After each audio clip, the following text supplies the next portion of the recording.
Hello, everyone. Good evening or good afternoon, and welcome again to another stream. Another stream of Quest for Glory 4. We had barely started last time, but this time we'll have a full stream exploring the land of Mordavia. And we will encounter a lot of funny and interesting and maybe even scary things. So I hope you guys are ready for a somewhat spooky stream.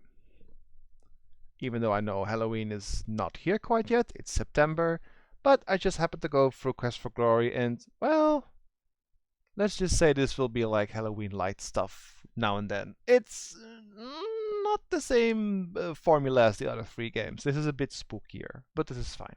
You guys don't mind a bit of a spook now and then.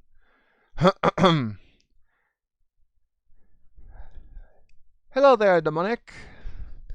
Good afternoon. Hey, Eidolon. Hello. Good afternoon to you too. Hello there, Ra. Good evening.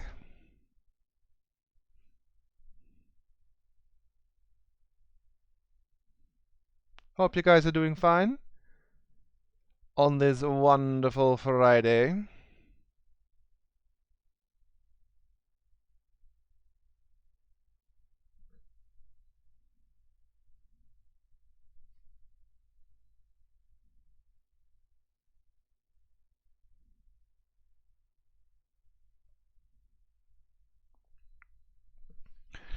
Doing okay, just resting. Aw, I hope you can rest well, Eidolon. I'm fine. I had some Chinese food. I'm good. I'm stuffed for the rest of the evening. So I'm just gonna play a bit of Quest for Glory.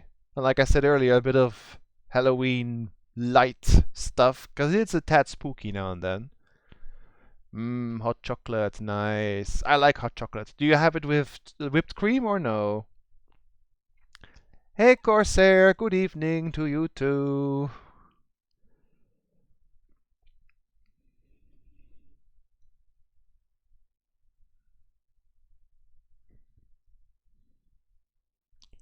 Homemade hot chocolate with whipped cream sounds good.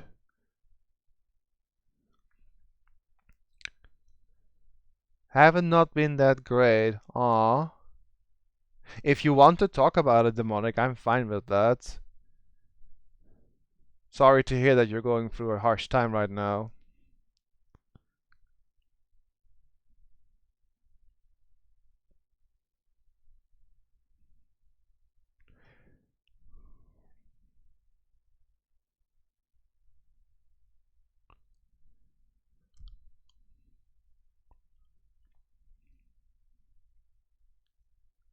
No. Kupo Love. I don't know that channel. Oh, wait. Do I know that channel? Recipe Reborn? I think you... Oh, yeah, you did tell me about that. Yes, it's the channel that makes Final Fantasy XIV recipes. I'm pretty sure. It's a cute emote.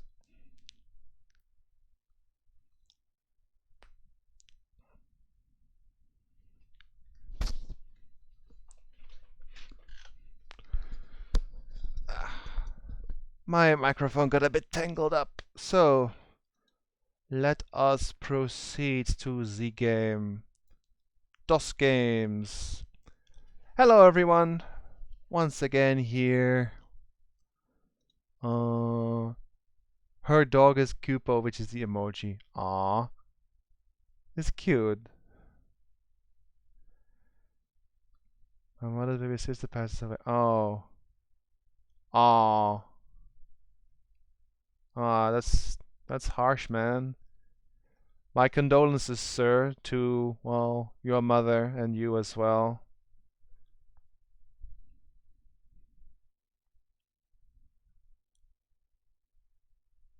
Yeah, that's always rough to have that, like, basically right next door, close to you, close relative. That is, that's not easy to cope with. I hope you're doing okay despite everything, and I hope your mother's doing okay despite everything, that you guys can recover from this. I think it was just Shira. Yes.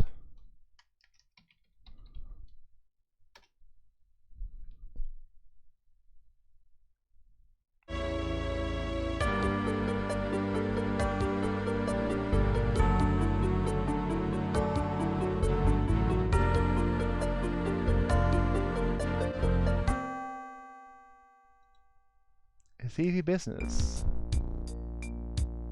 Let's get back into the game a little bit. Oh yeah, we got this stuff.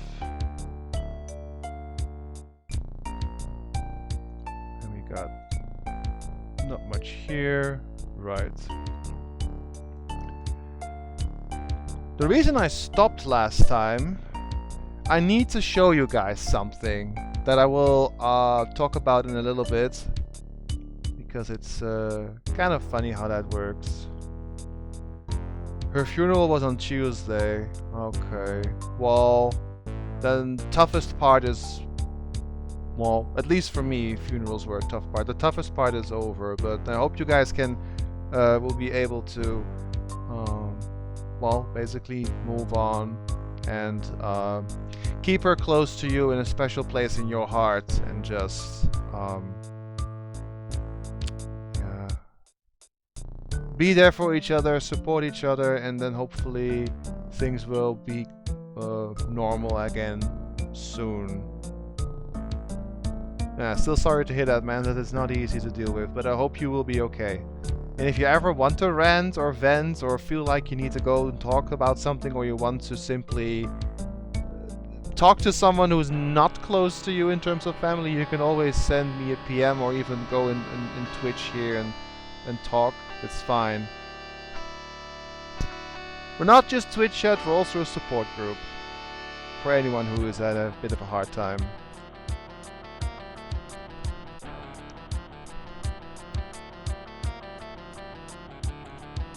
I wanted to show you guys something. So, I have in my hands right here the original little manual that came with my copy of the game. Well, all 4 games in one. And it has a lot of neat information in it. Mostly just the manual, how the game works and stuff. But there is one particular thing that is only mentioned in the booklet, and by now also online. But back then was the only way to get certain stuff working here. So if we go to, I think it is science. Ah, yes, science. And then, yeah. So, I didn't mention this last time because I didn't have my booklet ready.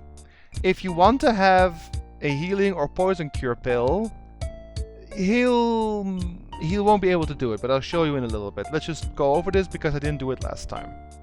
If you want to improve your stamina, then you should make sure you eat a healthy diet from all the different food groups and get plenty of aerobic exercise. That is science. Mm-hmm. Oh, you must mean my patented healing drink. You may have my last one. Unfortunately, I have forgotten the formula for its main ingredient. If you can help me remember it, I will be able to make some more healing drinks, although the work is very time-consuming. So here, you're presented with this. You have to type in a specific code. And this was, I believe, part of an anti-piracy measure that they did back in the day. But all these codes are only in the manual. So if I scroll to the Quest for Glory 4 section, let's see, Quest for Glory 3, here, Quest for Glory 4, right here are all the codes for the formulae that we need. So Cranomeal is earth, water, fire, pizza, and earth. Thank you.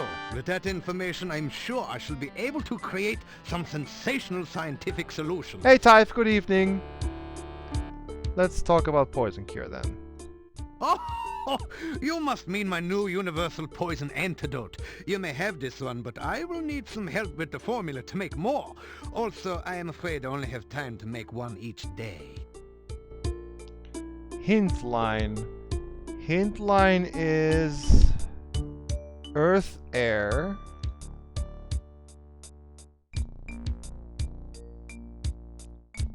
Pizza, air.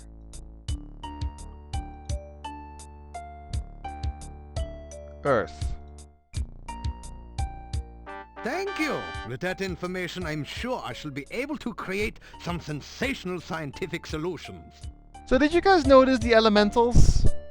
It's a nice callback to part 2, right? You ask Dr. Cranium if he can spare an empty flask for specimen collection. Of course, of course. I am always delighted to assist scientific research of any kind, and I have plenty of flasks. You may have this one.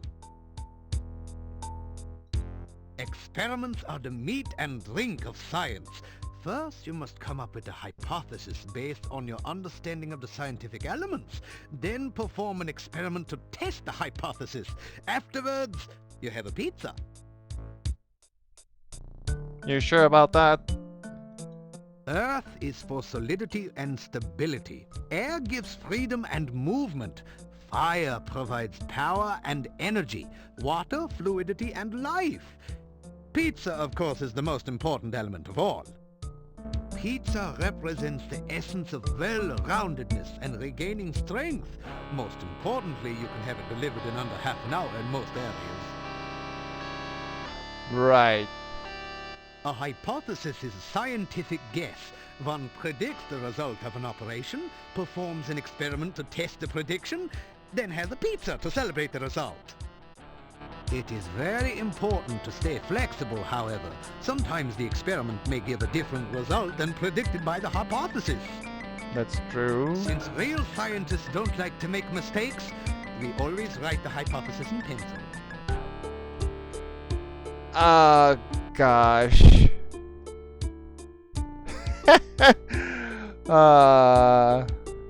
Hey Cody! You need to hear this again. We're talking about pizza. Earth is for solidity and stability. Air gives freedom and movement. Fire provides power and energy.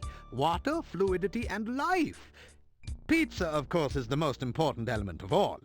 Pizza represents the essence of well-roundedness and regaining strength. Most importantly, you can have it delivered in under half an hour in most areas. And here, pizza.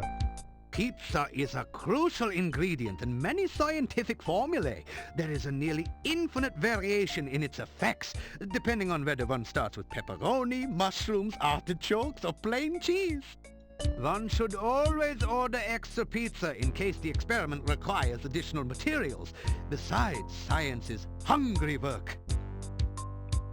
He really likes his pizzas, I guess.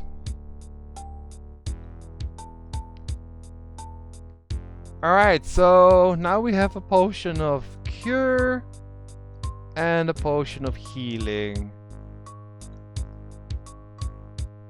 There is a significant change with the last 3 games. You guys may have noticed that there's no way to buy potions in this game. The only way to get potions is Dr. Cranium 1 each day. 1 healing potion, 1 poison cure potion each day. That's it. The game is a lot harder than the last 3 games, and there is also no weapon shop, so we only have a dagger. You have to find the other daggers. There's nowhere to buy them. Come back and visit again. Oh, and if you see Igor, please tell him I still need the fluid. Yeah, you need the fluid. Right.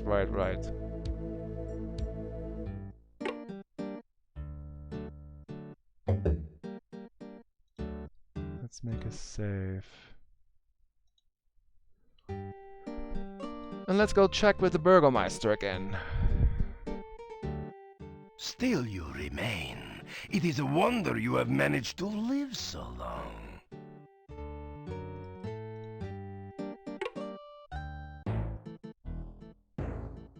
What is it this time? I just wanted to chat a bit more with you, sir. We tell the Burgomeister what you're trying to do in Mordavia.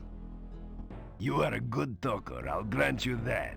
If you do half the things they say you will do, then I'll be very surprised.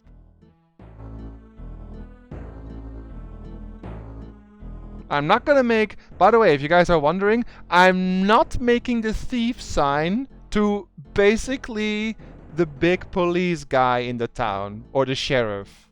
Sounds like a bad idea. He is an authority, so let's not do that. Why are you always so curious about things? Don't you understand? Most things are none of your business. Never have I met someone who asks as many questions as you do. Okay, fine. The old Adventurers Guild is at the north end of town. It has been abandoned for many years, since we have not had many adventurers who could cross the swamp. Seeing as you are supposed to be an adventurer, here, have a key to the guild door. Oh. Perhaps you can find something of use there. Sure thing. More sightseeing? Well, there was a lovely lake to the southwest of town that used to be very popular among young people, but I do not know what it's like now.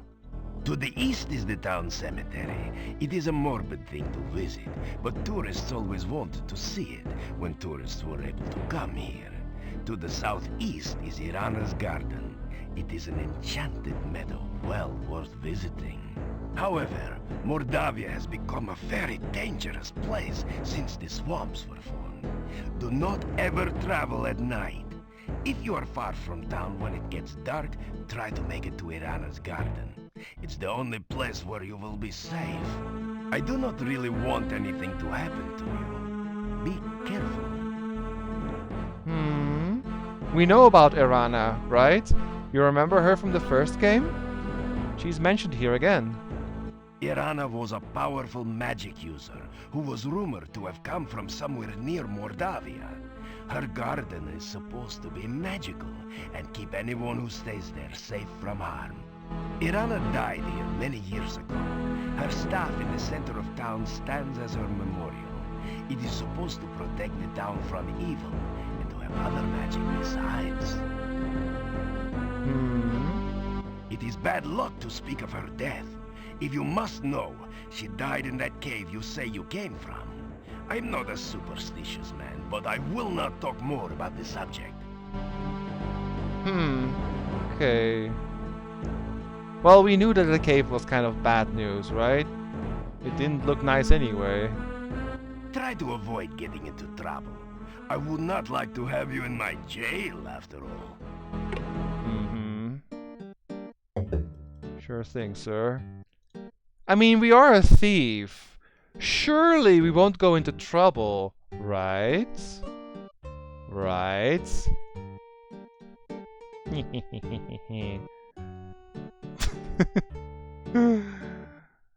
Let's go to the Adventurers Guild, shall we?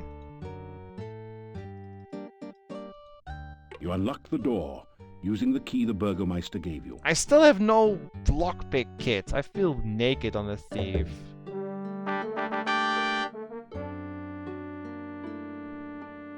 We should just walk now. Walk. Oh, hey, look! There's the moose again. It's a rare example of the deadly Mordavian moose, distinguishable by its long, fang-like canines. Someone has strung garlic around its neck, probably in hopes that it will stay on the wall. Moose number 4. Oh, this is good. Rope and grapnel. You pick up the rope and grapnel set and tie it onto your pack. Yay! We have a rope and grapnel again. Remember from the last game? A long rope with a grappling hook on one end. It's used to the thing you're moving up in the... It's just the thing to move up in the world. Let's do a bit of climbing practice.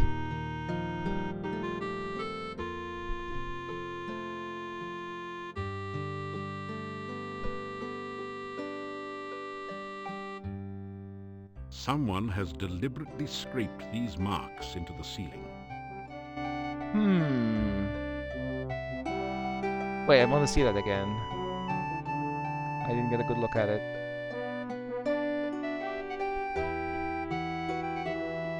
Why can I not see it again? A large ring is secure. Yeah. The grapnel is caught in the big ring with the rope dangling down from it. Can I not see it again? Oh.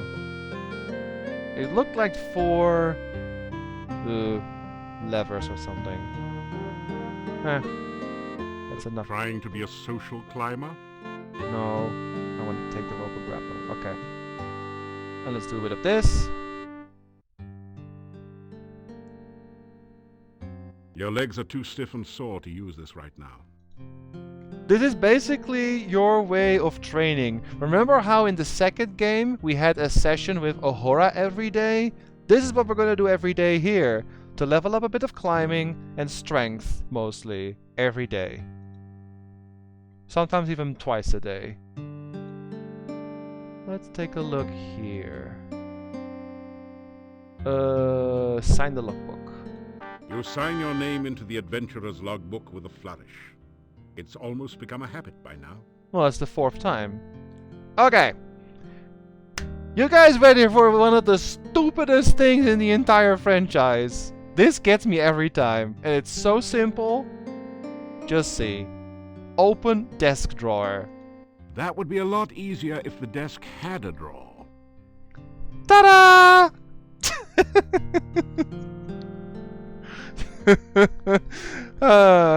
It's so stupid. It's so... I don't know. It's so dumb. I love it. Nope. Let's read the logbook then. You read in the adventurer's log about some of the exploits of past adventurers in Mordavia. Prominent among them is the story of Piotr and the Dark One's cult. Near the end of the book, Piotr tells how he led the armies against the Chernovi cult outside the Dark One's cave.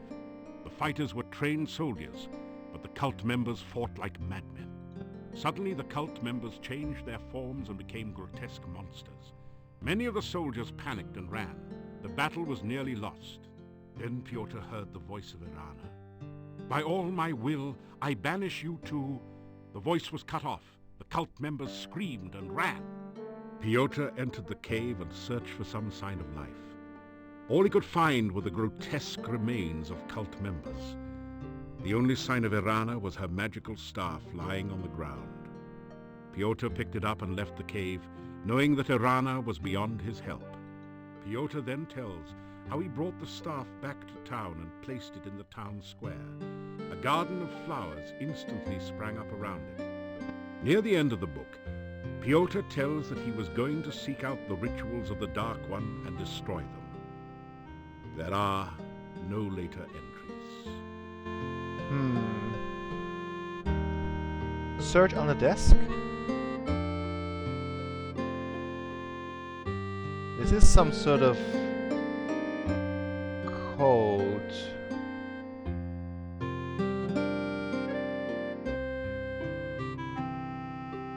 Four, 2, 1, 3. Not sure what these things are supposed to be. And then an arrow to... I'm not sure what this is also supposed to be. But 4, 2, 1, 3. And then these things. Okay. Let's look at the bookshelf. There's There are probably... a number of books on the shelf, including Hero Magazine's Golden Guild Guide to Mordavia, Flora, Fauna, and Folklore. Yeah, let's go take a look at the books then. Read the books. Which book do you want to read? We should get all of them, I suppose. As you scan through Hero, the Journal of General Job Adjusting, you find quite a bit of information that might be useful here. There are a series of articles about the land of Mordavia. The town originally grew up around Castle Borgov. The Borgovs were the boyars, or local noblemen, assigned the role of guarding the area from invaders. The chapter on fauna describes a number of interesting creatures. The Necrotor is a vicious carnivore with big, sharp teeth. Some of the other monsters sound even more horrific. In the forest lives the Lishi, a creature known for playing practical jokes on travelers and playing riddle games, but which can also be helpful to those it likes. You learn about the Rosalka, the spirit of a murdered unmarried woman. Such spirits are said to inhabit lakes and rivers. They try to avenge themselves by drowning any man foolish enough to approach them. You could really learn a lot by reading this magazine thoroughly instead of just browsing through it. Isn't it nice that we included a complete copy in your game box? Yep, right here. The rest of the information is literally in this book, which I don't need, and I can tell you about it as we play the game. But yep, it's all in here. Smiley face indeed. The book turns out to be an advertising brochure. It says, "I, Dr. Cranium, predict that someday one of my descendants will become the subject of a major computer game. The Castle of Dr. Brain from Sierra Online." Jeez, how cheesy can you get? This is another game by Sierra that they advertise in this game, because why not? I know Corsair, but that's the point. Hey, Sadar! And you guys are gonna laugh about this one.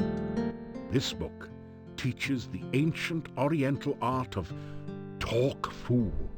How to overcome opponents by attacking them with the unpronounceable names of martial arts forms and confusing them with fortune cookie wisdom. You get lost somewhere between karate and kokusuru. And before you ask, no, we can't do Talk Fool. Unfortunately.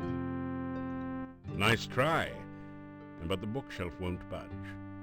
If there's a secret passage around here, it's hidden a different way. You climb up to the top of the bookshelf. There doesn't seem to be anything interesting up there, so you climb back down. The picture frame at the top really is empty. So what's it doing there? And that's a good idea. Hey, this isn't a lending library. There is an empty picture frame above the bookshelf. Either somebody thought the wall itself was a piece of art, or a thief has been at work here. A thief? The frame is concealing a secret passage, but you can't see any way to open it from here. Did he say thief? So how do we move it then?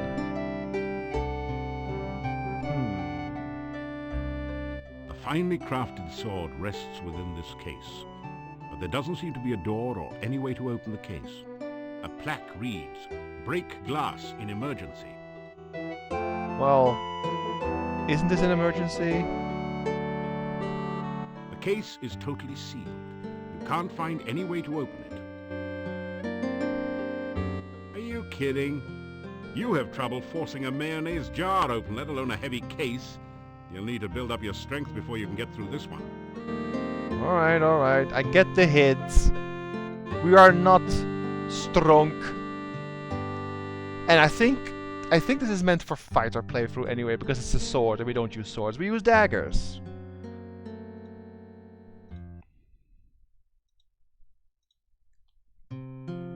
Everybody will talk for fighting. Yep. A portrait of an adventurer long gone hangs on the wall here. A small plaque at the base reads, "Piotr, Paladin." The painting shows a proud-looking adventurer standing on an obviously defeated dragon. It might have had more impact if the dragon wasn't just as obviously winking. The plaque says, "Wish you were here in Silmeria, Dunstan." Signature only, please. Only the Guildmaster is allowed to make other logbook entries. Okay. There is a set of coat hooks in one corner. You never knew adventurers were expected to be that neat. Oh. Okay, that's what that is for. Let's see that again.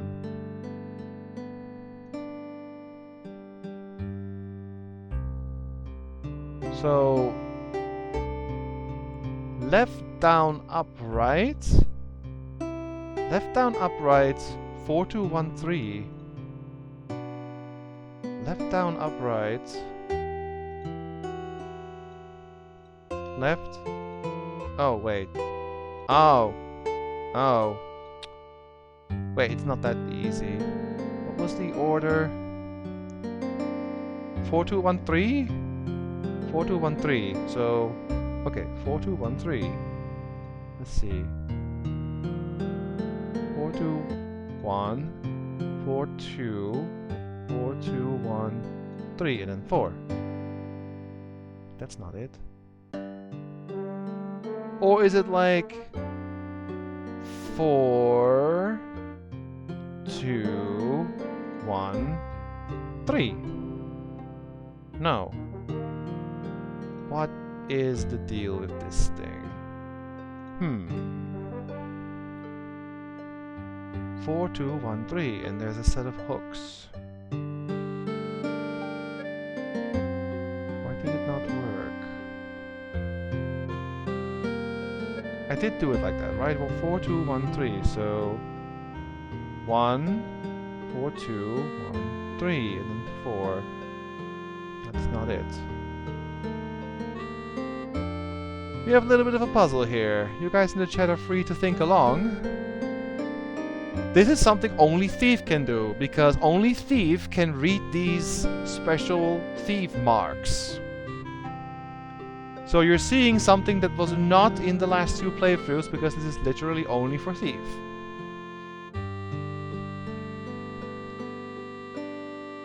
The hooks are like left, down, upright.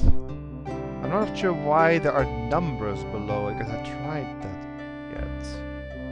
4, 2, 1, 3.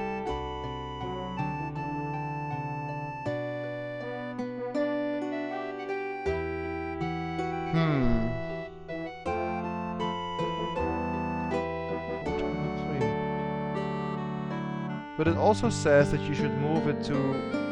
Yeah, but it doesn't work because...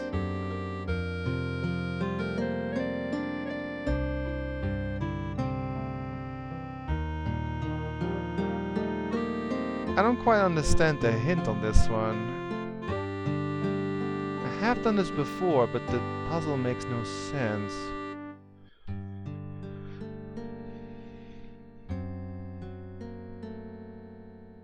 4, 2, 1, 3. And then left, down, upright is the combination that does something, I guess. Like, that's what it's supposed to look like, left, down, upright. But then I don't know what the numbers are for. Like, you need to put the hooks in the formation as described. Maybe the order on the plank is scrambled. Like, the first hook needs to be in position 4. The first hook needs to be in position 4. So you mean the first one is up, the second one is down, third one right, fourth one left. So, oh, so it would be up, down, right, left? So, up, down, left. But this is right, it moves. It's kind of hard to just get that because they're linked to each other. Up, down, left, and then right. Down. Oh, these are backwards, so it should be like that. And then down. And then this one back again. And then up. Up, down, left. Oh, wait, this is also not it.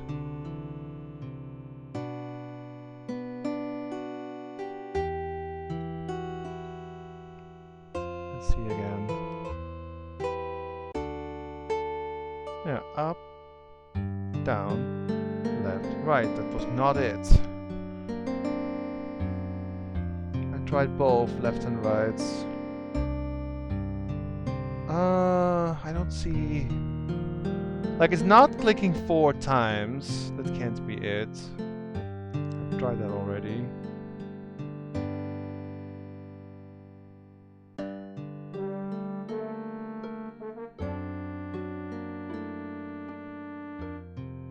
Four, 2, 1, 3.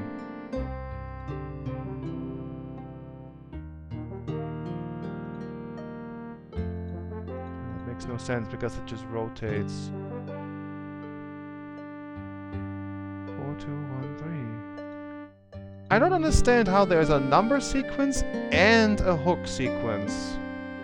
Because if you click on the skulls, it moves the orientation of the hooks. But the numbers are either you have to press it an X amount of times, or it's the order, or it's a bit confusing. Maybe it's backwards. 3, 1, 2, 4. Can try that. 1, 2, 3. 1, 2, 1, 2, 3, 4. Nope, not backwards.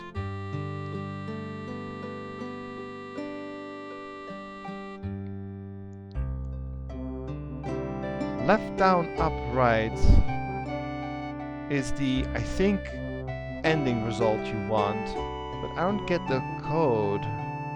Maybe the order of which hook you need to move, but the directions need to be in the above. So, third one up, second one down. Third one up, second one down, then this one to the right, and then this one. Wait. Hang on.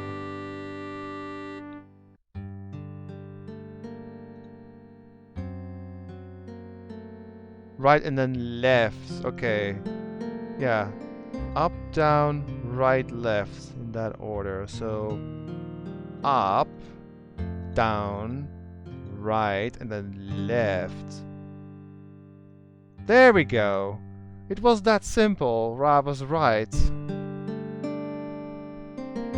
I don't know why I didn't try that before, but okay.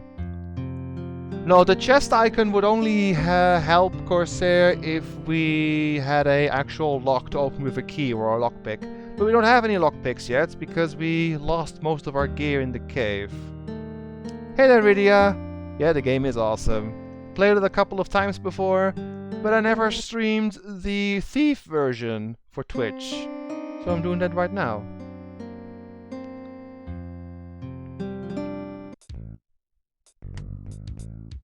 You climb down the ladder into a seedy-looking room. A massive door blocks off a smaller room in the rear. This isn't as dusty as the Adventurers Guild, and the torches look recently lit. Your eye is drawn to the Thieves Guild recruiting poster on the back wall. It gives you fond memories of your home guild. Okay. This is a Thieves Guild recruiting poster, featuring a sophisticated worldly master thief. In an early excess of 3D poster art techniques, the artist has arranged the poster so that the thief is holding an actual plastic card. A legend at the bottom says, "Don't thieve home without it." Don't thieve home without it. Destroy poster, move poster, take guild card. Move poster? The poster is firmly attached to the wall. There's nothing behind this one. Okay. The poster is firmly attached to the wall. Right. We're here. Guild card. Congratulations! This card says that you're a member in the good standing of the International Thieves Guild Unions Inc. In this case, you're in especially good hands because you even stole the card. True! I mean, we did just take it. I mean, we are a thief after all. A single tapped barrel rests against the back wall. There does seem to be something under this barrel, but you've got no clue of what to do with it. Oh. There does seem to be something under this barrel. Can I put some oil on it? That didn't do anything useful. Dagger? The barrel has already been tapped. Actually, it feels empty. No lever on me. The painting is undoubtedly a forgery. Not that you know anything about art forgery, but you're quite sure that it would have been stolen a long time ago if it was actually worth anything. Ah, you found a hidden safe. Good work. You can see a safe hidden behind the picture. I mean, come on. We are pro thieves by now, right? It sounds pretty safe.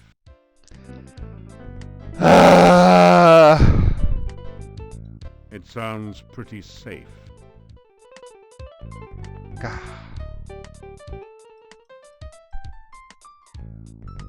Ah, you found a hidden safe. Good work. You can see a safe hidden behind the picture. It sounds pretty safe. I can't even open the dang thing. Fine. Yeah, there's quite some reference in this game, really. We haven't really gone outside yet, since it's pretty early in the game. It's like halfway day 1. I'm just looking around town, really. On close examination, you find some scratches that might be thief marks behind the side drain. Oh, look at the grating here? You examine the metal grate on the floor. It might be a drainage grate, but it's strange that there should be 2 of them right next to each other. Rummaging around under the floor drain, you find a round knob with a point on one side, which you pick up. Thieves have had to clean up after themselves since a few unfortunate accidents with maintenance personnel. The heck is this thing? Safe knob. It's a smallish metal knob with an arrow on one side. Okay. The well-worn oak desk looks as though it could conceal 1,000 secrets. Most of the drawers appear to be fakes. The one real drawer is locked. Okay. No. I'm not opening anything yet, because we have no actual pick locked yet. The double doors are, of course, locked. This is a thieves' guild, after all. Yes, it is. The double doors are locked shut. The lock itself looks sophisticated, but the door has a simple sliding latch. If you had the right tool, you think you could easily slip the latch. We have that. A little card. You slip the guild membership card between the doors and unlatch the lock. Your guild card. Don't leave home without it. Of course not. Ooh, books. There are a number of fascinating books about thief techniques on the bookshelves. Thief Of techniques? special interest is the one on disarming traps. Ooh. It says that with the new Mark II thieves' toolkits and a bit of skill in picking locks, you can locate and disarm almost any mechanical trap. In the section on surviving magical traps, the book suggests taking up religion. There is also a book on thief marks that tells you all about this secret language of thieves. You learn a number of new symbols and combinations. Okay, so now we know how to disarm traps if we had this toolkit, which we don't have yet because we lost it when we, well, were dumped here in this area. What's this? This looks like an interesting safe. Another fine product of the Filch Safe Company. But you can't for the life of you figure out how anyone can open a safe with no knob. You don't see any way to open the safe. It looks as if the knob is missing. Oh, I have that. Hang on. Here. This thing. Now that you've replaced the safe knob, the Filch safe looks ripe for the cracking. You know, kind of like a walnut. To open the safe, you will need to spell out the combination with alternating right and left turns. So what do we got? A, C, E, G, I, K. What does this say? This would be a lot easier if you knew the combination. Well, yeah. But like... Okay, so... A, C, E, G, I, K... But there's also like, can you turn it like this? Oh, you can. Okay. I'm guessing that these are in between. So like A, B, C, D, E, F, G, H, Y, I, J, K, L? So up A to L. And then we gotta spell something. To open the safe, you will need to spell out the combination with alternating right and left turns. Right and left. So that means something on the right side, something on the left side, and so on. I guess. What could be a combination that we... Basically something we have learned of recently. It doesn't say on the guild card, right? No.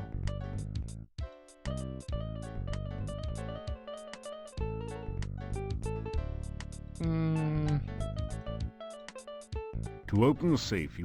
Yeah, I mean, I have played the game before. I know the combination, but I would like to see if anyone who has not played the game may have an idea what it could be. I can simply tell you, but it would be more fun if you guys puzzle a bit first. It is a word.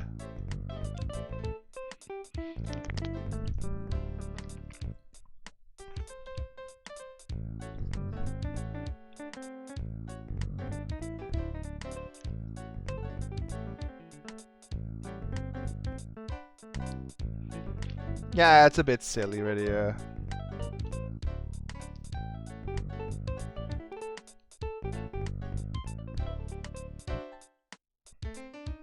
It took me ages to figure it out the first time, actually, but it's pretty simple if you know what it is.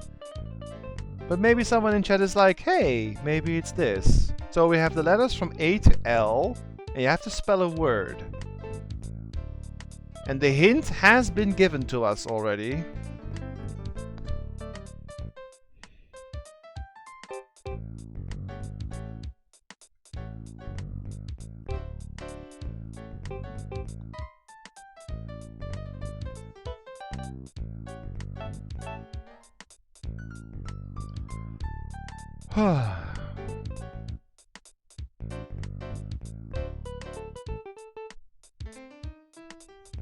This thing right here reminds me on the top of like a board game I used to play. I don't remember which one it was, but there was like a board game I played where you had to spin a wheel and this type of thing was literally on top of it with a little arrow, but I forgot which game it was.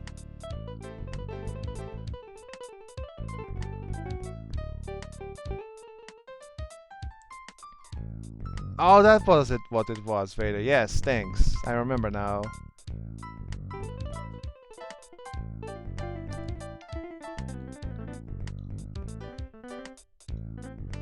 Is there anything else I can do here? Can I move the barrel now? There does seem to be something under this barrel. That didn't... Go back. There's nothing I can do with the barrel. To open the...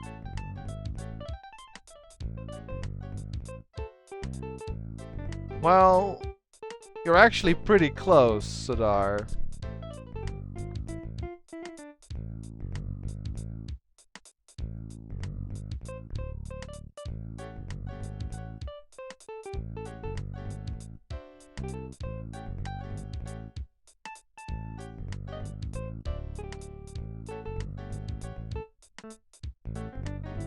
No, not fail safe, but you're very close. It's this word right here. But you pretty much guessed it, really. That took me ages. Because it was mentioned in the little dialogue earlier.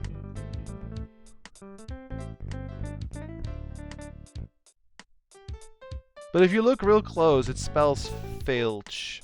F-I-L-C-H. A bit of a wonky handwriting, but that's what it is. Yeah, it's filch. So F-I-L-C-H.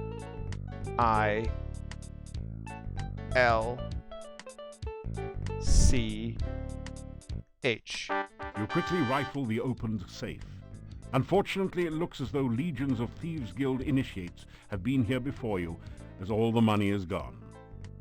You do find 5 throwing daggers placed Oh. here for, well, safekeeping. The only other usable thing in the safe is a single lockpick, half buried in dust in one corner. You grab the lockpick and the daggers. Yay, we have throwing daggers! I think you can throw them in the fight. I think there's a key for that. I have to remember what it was. I think it was maybe Q or something. Like in the second game. We can throw daggers again.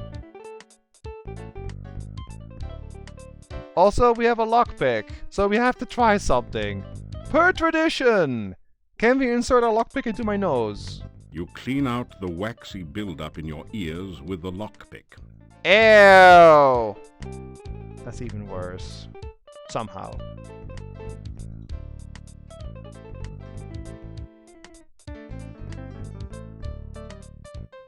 Okay, let's search for traps first. You found a particularly diabolical poison gas trap. Fortunately, it's just like one of those described in the book on traps, so you are able to disarm it. Good. Let's pick the lock. Ah, that did it.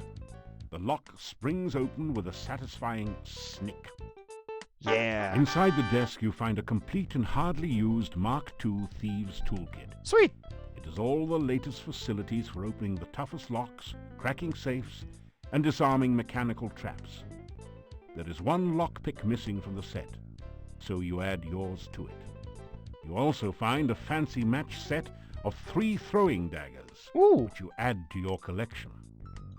Finally, you find some sort of diary or logbook in the desk. The title of the book reads, Memoirs of a Master Manipulator. Modest, eh? You take it out and set it on the desk, but it's a little heavy to carry around with you. Well, we got even more daggers now. We have 8 spare ones, so we can definitely throw now in the fights. Plus, we have a toolkit again. Made by Acme, fine purveyors of professional breaking equipment, this kit has all the tools you need to get ahead. Or at least inside. This is the Mark II professional model, which includes a device to help you disarm traps.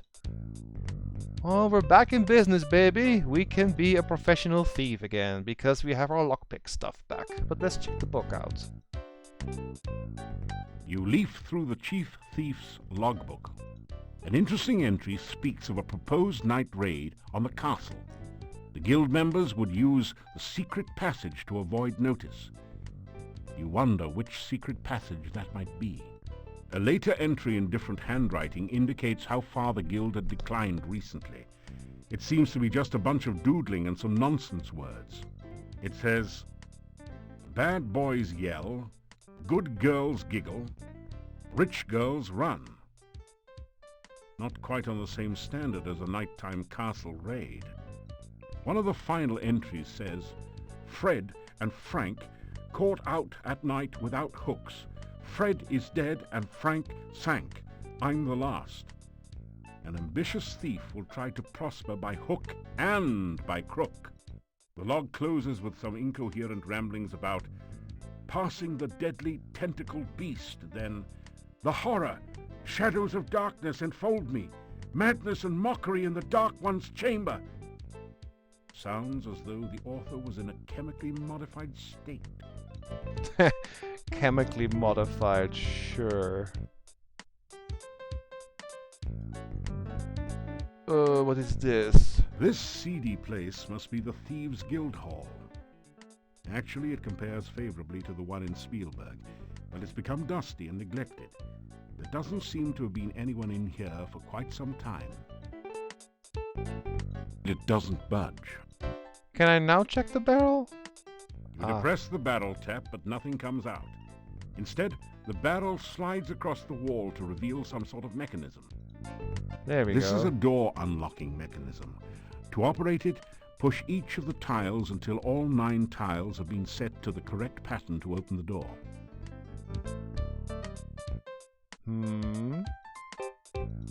Oh. Hearts, spade, a club, diamonds, and spades. And also red, green, blue, yellow.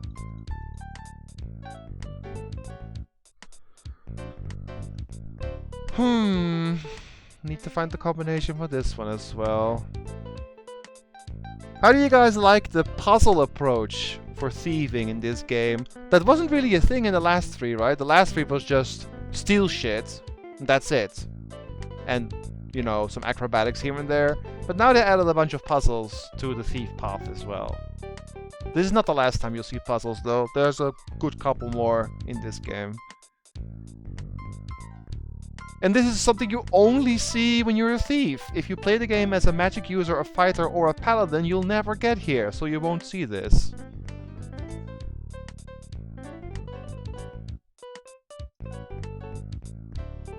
Not sure if we can fully trust them. No, I agree. No, I'm not gonna tell the Burgomeister, that's stupid. Acme, hopefully with better luck than Wile E. Coyote. Yep. I know, right, Eidolon? Yuck. Yup. I'm not gonna use a lockpick to clean up my ear anytime in the game, in real life. Nope, nope, nope, nope. Money isn't used much. Yeah, true. But I still will use my utmost talents as a thief to steal as much as I can. Or at least try to act as a thief throughout the game most of the time. So, I know the combination to this one, but has anyone seen the combination before? It was mentioned. Someone who has not played the game, maybe you have an idea what the combination is?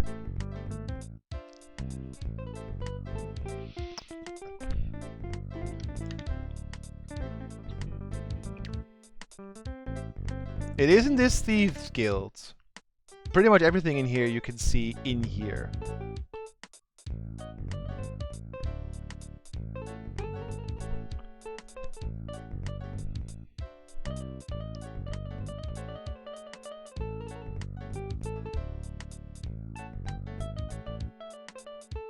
You have zero idea. Well, it was mentioned just once, which is a little tricky perhaps. Oh, it's almost nighttime. Well, we should wrap things up here and then go to bed soon. I'm not walking around at night yet. This is only the first day. That's stupid. It's suicide.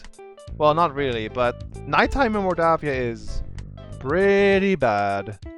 We don't want to go out too much, at least at first. We have to go build up our stats a lot first. Lockpicking actually went up quite a bit, which is nice. And a bit of vitality somehow. Intelligence for reading stuff, sure.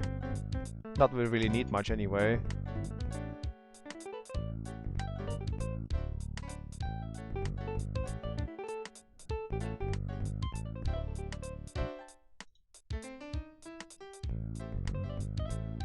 I'll give you a hint, it's in the book. You leaf through the chief thief's Let's see if you guys logbook. can perhaps pick it up this An time. interesting entry speaks of a proposed night raid on the castle. A later entry in different handwriting indicates how far the guild had declined recently. It says, "Bad boys yell, good girls giggle, rich girls run." Not quite on the same standard as a nighttime castle raid. One of the final entries says, "Fred and Frank caught out at night without hooks." The log closes with some incoherent ramblings about passing the deadly tentacled beast, then... Well, there it was again. Did you guys catch it?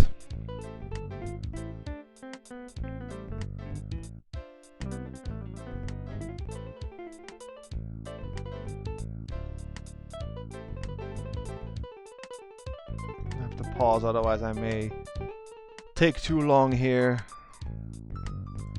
No, it's not the Black Beast of Arg. I'm sorry to hear that, Vader. I hope you feel better soon.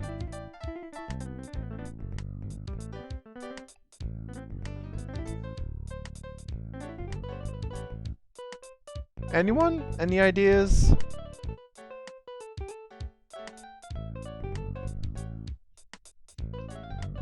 Glad to know you like the puzzles, Corsair. There's a good couple more on Thief later on.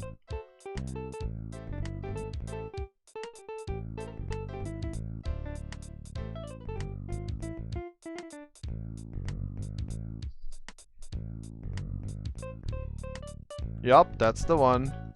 You leaf a later... It says, This is the combination. "Bad boys yell, good girls giggle, rich girls run."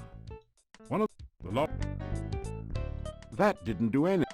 So, This is a bad boys yell. So, blue, blue, yellow. Rich girls run. Was it blue? Bad boys yell. Rich girls run. What was the second line again? Bad boys yell. Something, something, something. Rich girls run. Red, green, red. Good girls giggle. So green, green, green. So, you found my secret passageway. You must excuse me. I'm not quite myself anymore. Oh, don't worry. I won't hurt you. It is good to talk to someone again.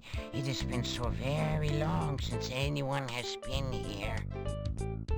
Ah, but I'm forgetting my manners. Welcome to Mordavia. I am the chief thief here.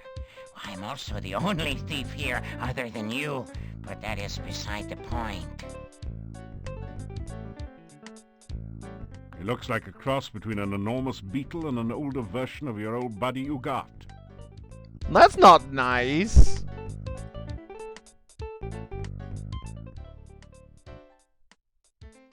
My name? Oh, you can call me Chief. No point in being informal here just because no one else is around. This was once a thriving training ground for new thieves. They would come from miles around to learn the trade here. If only we were not completely cut off from the rest of the world, this would be the greatest thieves guild in the whole world. After I became such as I am, many of the members left. One thief said that I was no longer fit to be chief. After I showed him how fast I could throw daggers with these feet, he didn't say much. Never said anything again, as a matter of fact. Ones that left said they felt uncomfortable around me. Fools! Do they think this is some sort of brotherhood of man? This is a brotherhood of thieves! They should be uncomfortable around me. I mean... Soon it was just me and two others. They decided to explore the castle after the new owner moved in and never returned. So now, there's only me and you. You mean this passage behind me? It leads out of town under the bridge near the gate. You can use it to get out of town, but you cannot get back in. The door can't be opened from the outside. Okay. You have to be very careful with traps. Always check for them first. Take your time disarming them. One mistake can be your last. Okay. Do you like it? I'm afraid it is not very becoming. And to think I once despised cockroaches.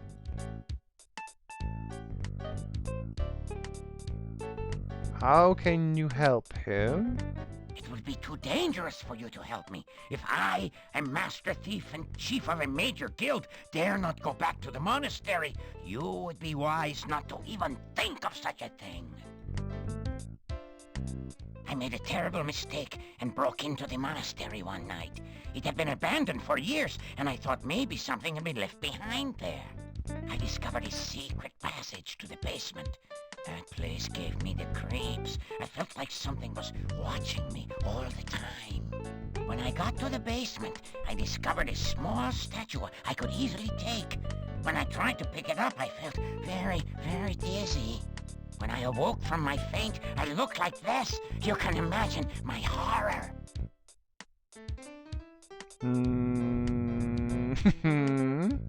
Do you think it's fun to have 6 legs and no matching socks?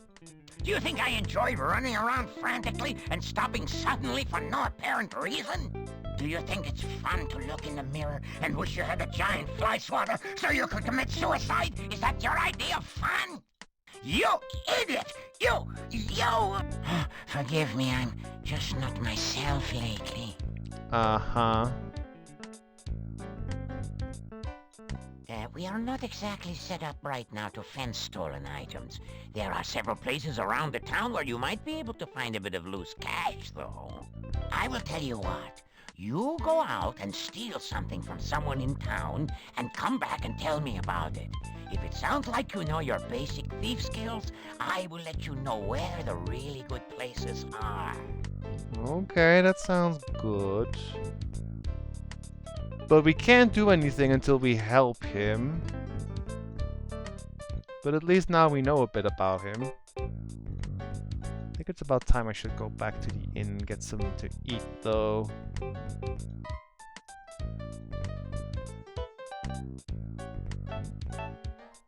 We'll be back later.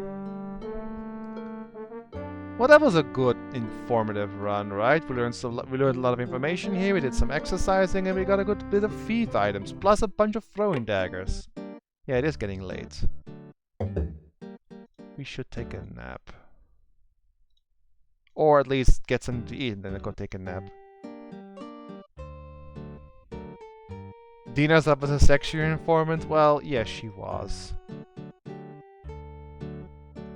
You hear movement on the other side of the door. After a few minutes, you hear someone removing the bar and unlocking the bolts on the other side of the door. Thank you.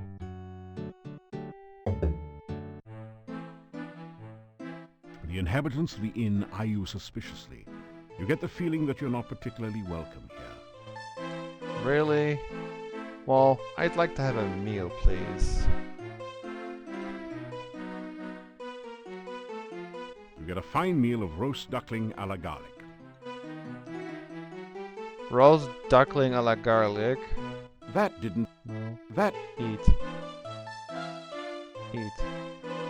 Now the table's helping to keep you off the floor as well. Ugh. Well, we had some duck with garlic. I mean, that's fine. Do you have anything new to tell me, or did we already had that earlier? Oh, there's something new. How they are doing? Hey, look. There's nothing wrong with us. Yeah, we're okay. We've been tested. What? Well, to tell you the truth, I do feel a cold sore coming on. Night? Hey, Mordavian nights are dangerous. Oh, he's right, you know. Nobody goes out at night, except my girlfriend, but she's working. What? Her and a few ghosts, and revenants, a wraith, and vampire or two. Hold it, put it in park. There are no vampires in Mordavia. No? Vampires in Moldavia. Whoever heard of such nonsense? I hate to burst your bubble, but my Uncle Fred was bitten by a vampire once. He was? Your Uncle Fred's alive and well and retired till Silmaria. Hello? Yeah, I know him. He sends you a postcard every harvest time saying, "Where's my $20?" No, what? Well, he had a miraculous recovery. You don't recover from being a vampire, sir. You know, we don't get many strangers here, now that the pass outside's been cut off. He's right. We don't trust ones who come here by unknown means. Mm-hmm. Yeah, particularly strangers we don't know. We tend to be kinda suspicious of strangers, and I think I'm looking at one right now. Yeah, that's why we made the sign that says strangers are unwelcome and unwanted. Okay, I get Right. it. And in our own subtle way, we try to get across the fact that we don't like them very much. Okay, okay. Strangers bring bad luck. What? Strangers bring trouble. Really? Actually, the last stranger brought a jester's hat and a staff, but we still don't trust him. Anything else you want to know, stranger? These guys are fun, right? You know, there's another stranger in town besides you. Oh, and let me tell you, he is very strange, okay? Strange. The dude ain't even human. No one knows how he got here or why he came. No one knows where he goes during the day, or who he's trying to meet, you know what I'm saying? Yeah, and he tells jokes. At least I think he does. Yeah, he says he's a real jester. He dresses like Sonny Bono. What? And he acts like a gnome. He is a gnome, Einstein. Okay, okay. So there's a jester gnome in here. Good to know. I'd say we go take a nap. Like I said, we're not going out there during the night. We're not ready. We want to take things slow. Even though we Unlock had the pretty door good to your stats when room, we left Billy. the third game, the fights in the fourth game, especially at night, are quite nasty. Let's go take a nap. Oh, I should. After some It's apparently not quite night yet. Should be now. Yes. Let's sleep. Okay. you awaken as the sun begins to rise. Good. Let's go to Dr. Cranium first for another bottle. And then we can go out and check the forest a little. Because we haven't been outside yet at all. Hello there. Still you remain. It is a wonder you have managed to live so long. Yeah, I mean, I haven't left town, dude. I have 4 rations, which is enough for now. Not much money, but we should be fine. There are not many monsters in this game that actually give money. I think there's like 2? I think only 2. Most of the money in this game you have to steal from somewhere since you're, well, thief. So, let's go outside and explore.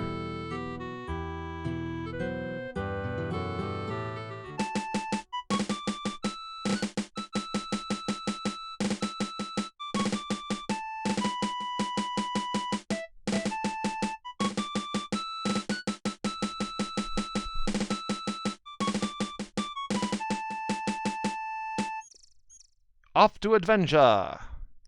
I'm actually gonna sneak for now. Have to level that as well anyway.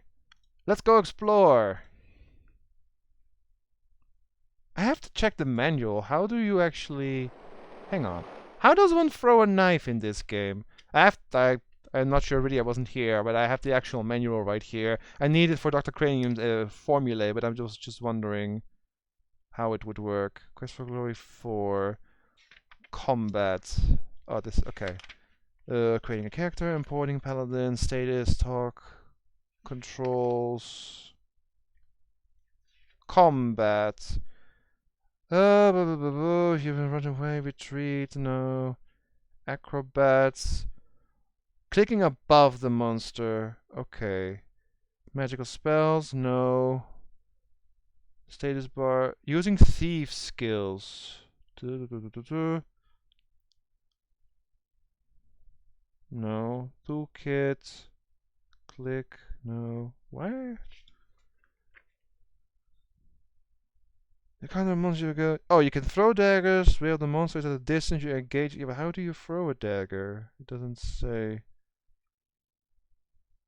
When you encounter a monster, you will have to react quickly. You can throw daggers or cast an appropriate spell. Yeah, how do you do that? When you engage the monster in close battle, you will switch to a battle screen. Icons are available. Combat spells. Run away. Yeah, to move towards your opponent, click between your character and the foe. To attack, click on the character's opponent's body or click the right mouse anywhere. Hold down the mouse button for a second or two, releasing it for a stronger attack. Yes. Click the mouse button quickly for a slightly faster but thrusting attack to retreat. Acrobatics, yes. Magical spell. Click on the spell icon, hold down. Magic point, yeah, that one does not. No. Oh, remember to go. Status bar, yeah.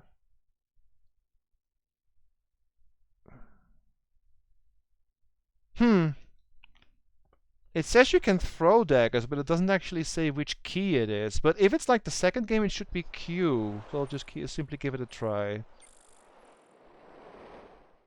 Because that's the default button for throwing daggers there.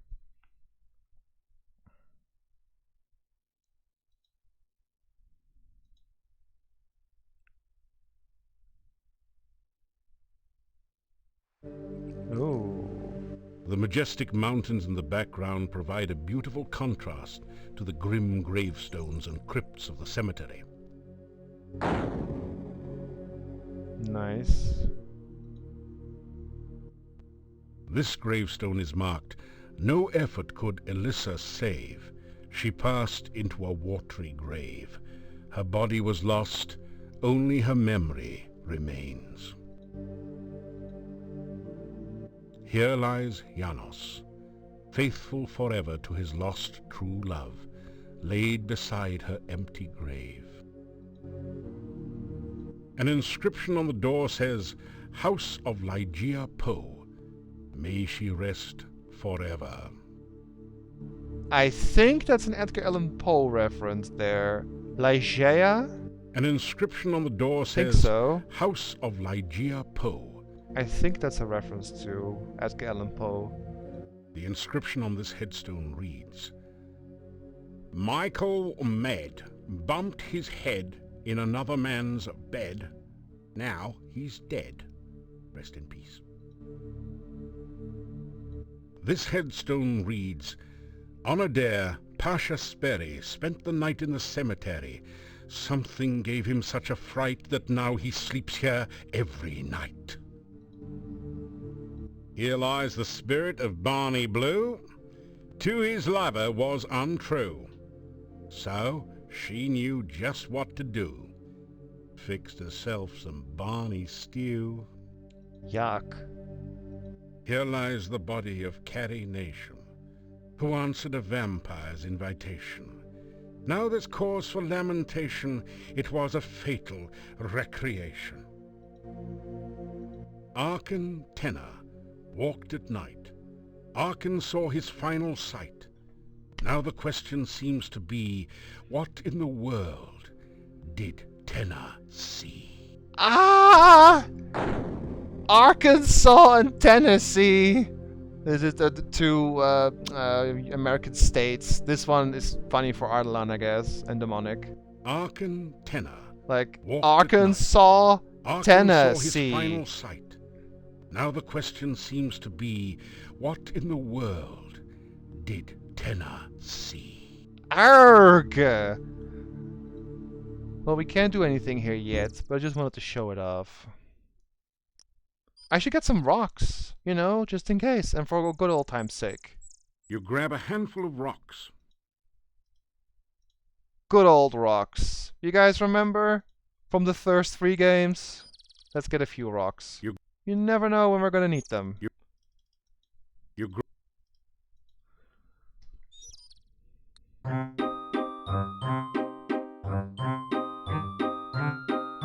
The bush looks a little strange, almost as though it is sitting rather than growing in its place.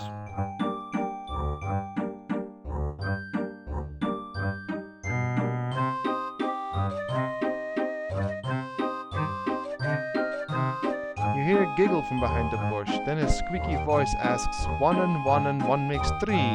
Tell me what you make of me. Reading, writing, riddling game. Can you tell me what's my name? Lishi. We learned about it from the book in the Adventurers Guild. Tell the creature it's called the Lishi. Ah, that's the price of too much fame. Now you've gone and guessed my name.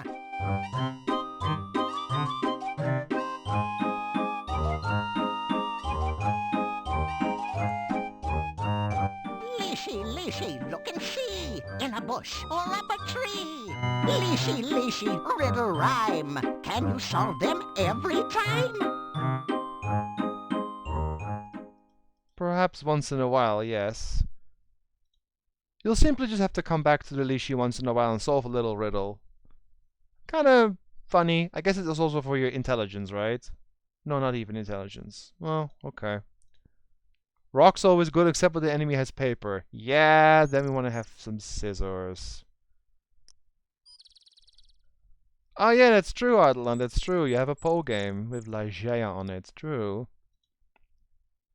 I'm just sneaking about. 'Cause even though I have had a lot of combat in the first 3 games, I'm gonna take things a little slow here. Oh. Uh-oh. You are in the... Okay. So was it Q? No, it's not Q. I don't know how you throw. Eh. Spacebar? No.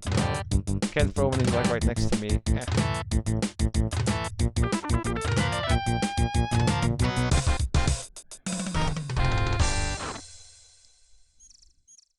The cute, innocent, well, maybe not exactly, little bunny has been viciously slaughtered and now looks like a roadkill. There is absolutely nothing in the little rabbit's fanny pack. Well, maybe a pocket watch, but you don't need one of those. Oh. I wanted to get the pocket watch. I was denied.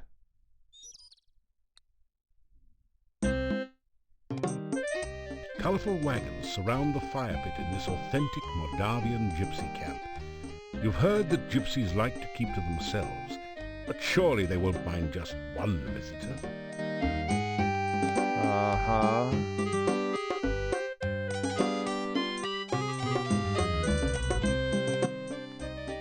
Go away! We allow no strangers in our camp. Leave immediately! Okay.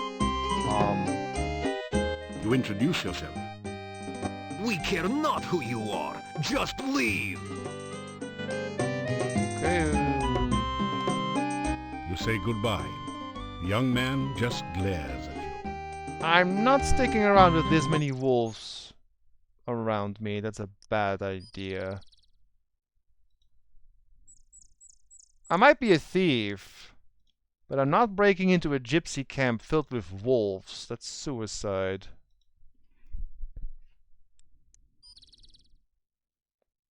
Let's just look around a bit more, huh? Alice is going to be pissed. Yep. What time? Oh, fine.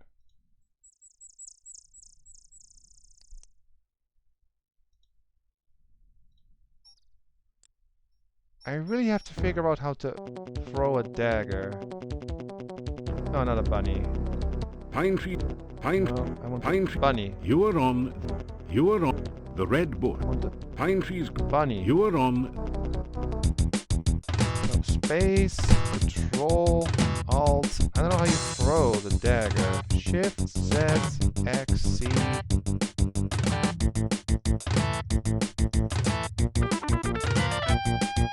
Bunnies are not hard.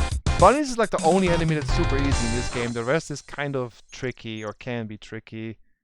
How do you throw the dagger in this game? I know you can. It's just a specific key. It's not mentioned in the manual. At least not the one I have. I know you can throw. I did it before. When I played it on Thief many, many years ago.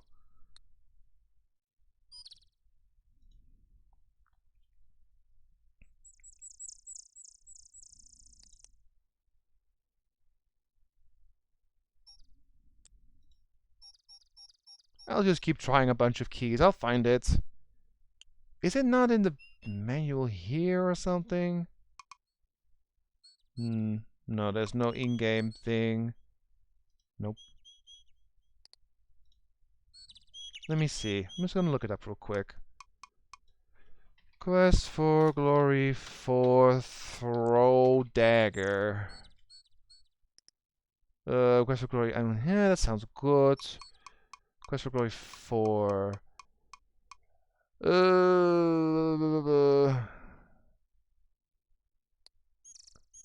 Right-clicking on the menu bar at the bottom of the screen. Okay.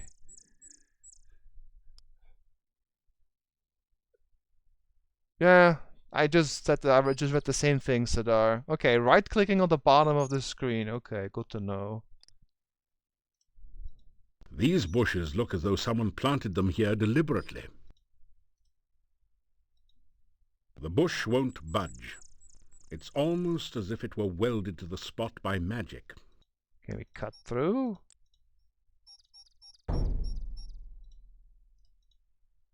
Oh, that's a bit stupid. You pick up your daggers. Okay, can't do that then.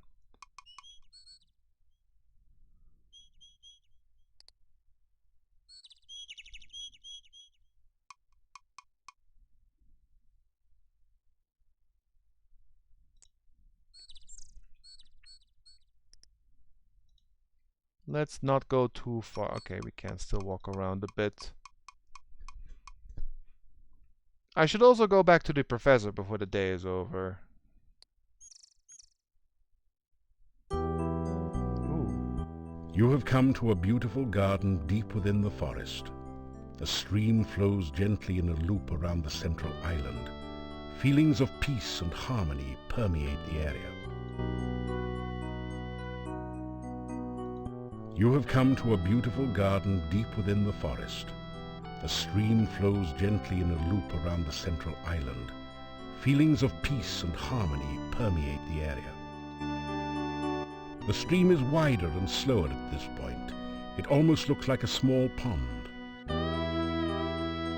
A cobblestone pathway winds through the garden. It's an ornate oriental lantern. Someone has dug a large hole there, perhaps removing a bush or a small tree.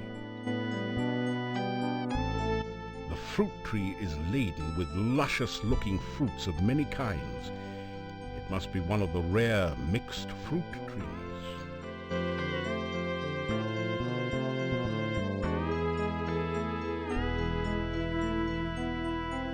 As you approach the tree, the fruit vanishes. Must be that low-calorie kind. Nah.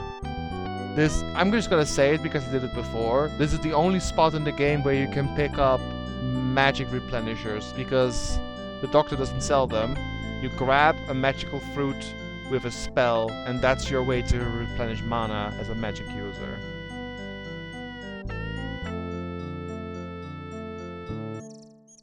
Salim would love it here. Yeah, man, all the flowers and stuff. It's beautiful, man.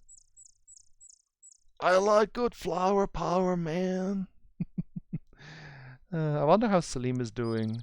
We haven't...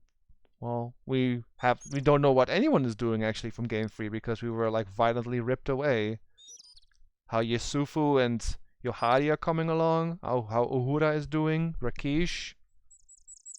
Ooh, that bush has eyes. There's something strange about this bush. Maybe it's the eyes. Oh, forget it. It's probably just an ordinary, everyday bush with blood-red berries and tentacle-like branches. I'm not getting near that thing. I don't trust that at all. Wait. I can sneak a little bit closer, perhaps? What? Okay, yeah, bye-bye, Cthulhu bush. I'm not staying near that. That is nasty. Okay, we're good. We can walk a bit more. Head back soonish. We have to do our daily training, remember, as well.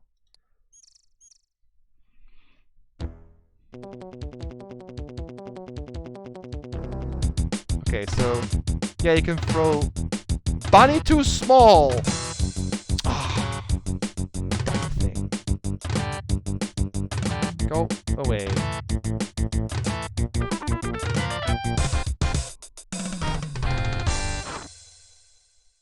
Pick up daggers. You grab a handful of rocks. Or do you keep them after the... Okay, you keep them. You don't even have to pick them up. Remember how in the second game you always had to pick up your daggers, otherwise you would lose them? If you throw them in the fight, the game picks them up automatically after the fight is over. So we can't even lose any daggers anymore unless we deliberately throw them away, but we won't.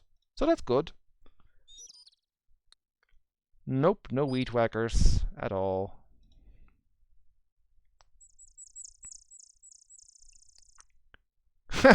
Yoda's also too small, yeah.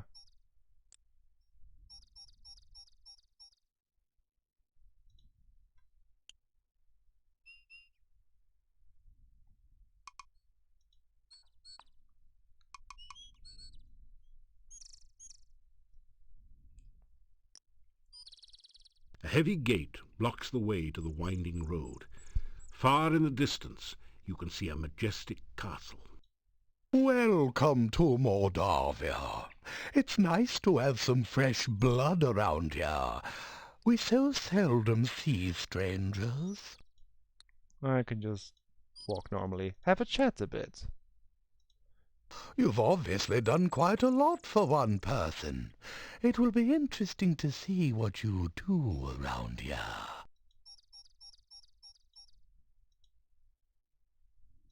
I am Boris Stelvich.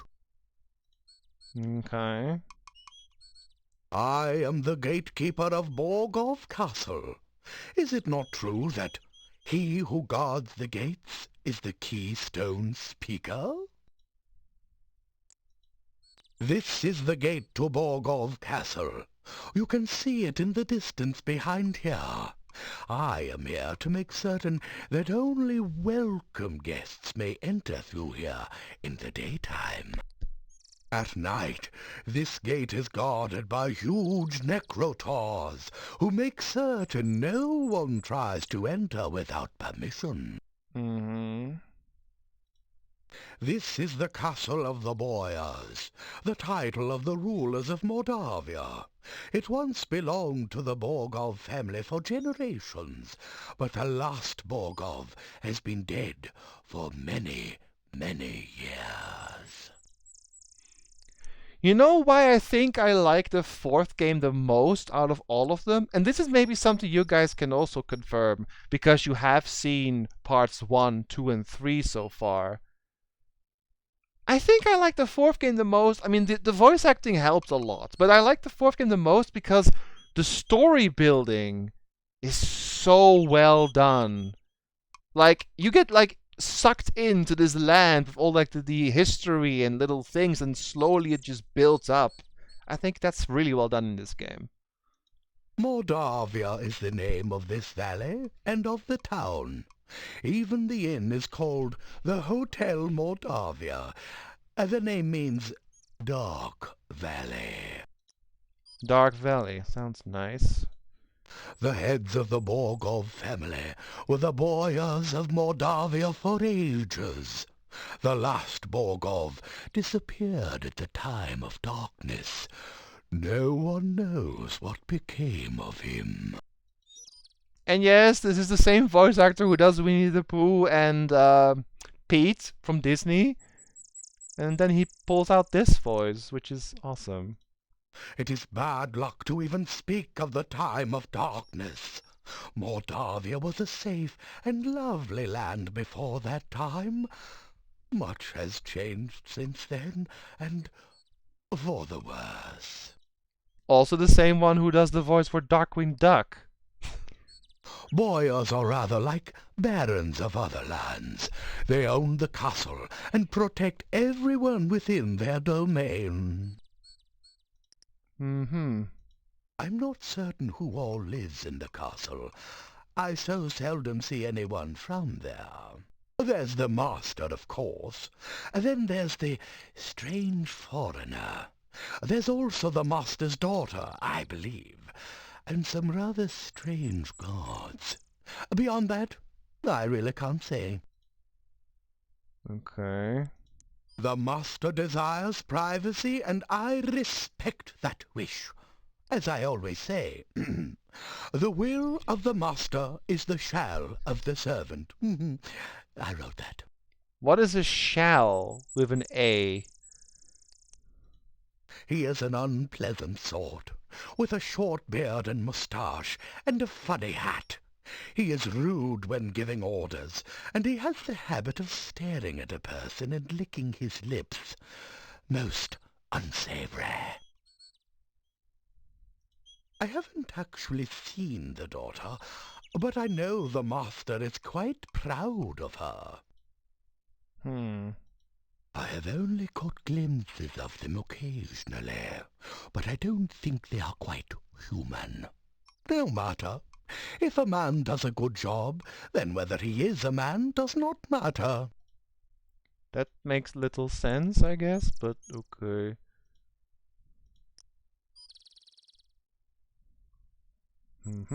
Farewell, and may you find whatever you seek. Thanks, Boris. Goodbye, young man. May the fireplace be warm and the drink cold at your journey's end. Right, I think it's about time we head back. Yeah, because we have a few things to do in there. Plus, I don't want to be out here when it is nighttime. Like I said, we're going to take this game a bit slower than usual. This game will take a bit longer to clear than the other games anyway, but there's no harm in just taking it a bit slow. But I will try to do something interesting every day. And again, like the third and the first game, there are barely or even none timed events that you have to do. You can play the game at your own pace, with the exception of one event near the very end, but that is not a problem. Let's go get some more potions, and then do our daily training.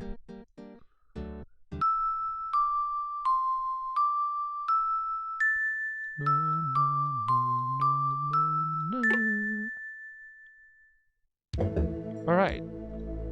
Hello there, sir. Ah, you're just in time to witness a magnificent scientific experiment. I have managed to harness the very primal force of lightning at my beck and call. Now I shall use it to create life itself. Watch this.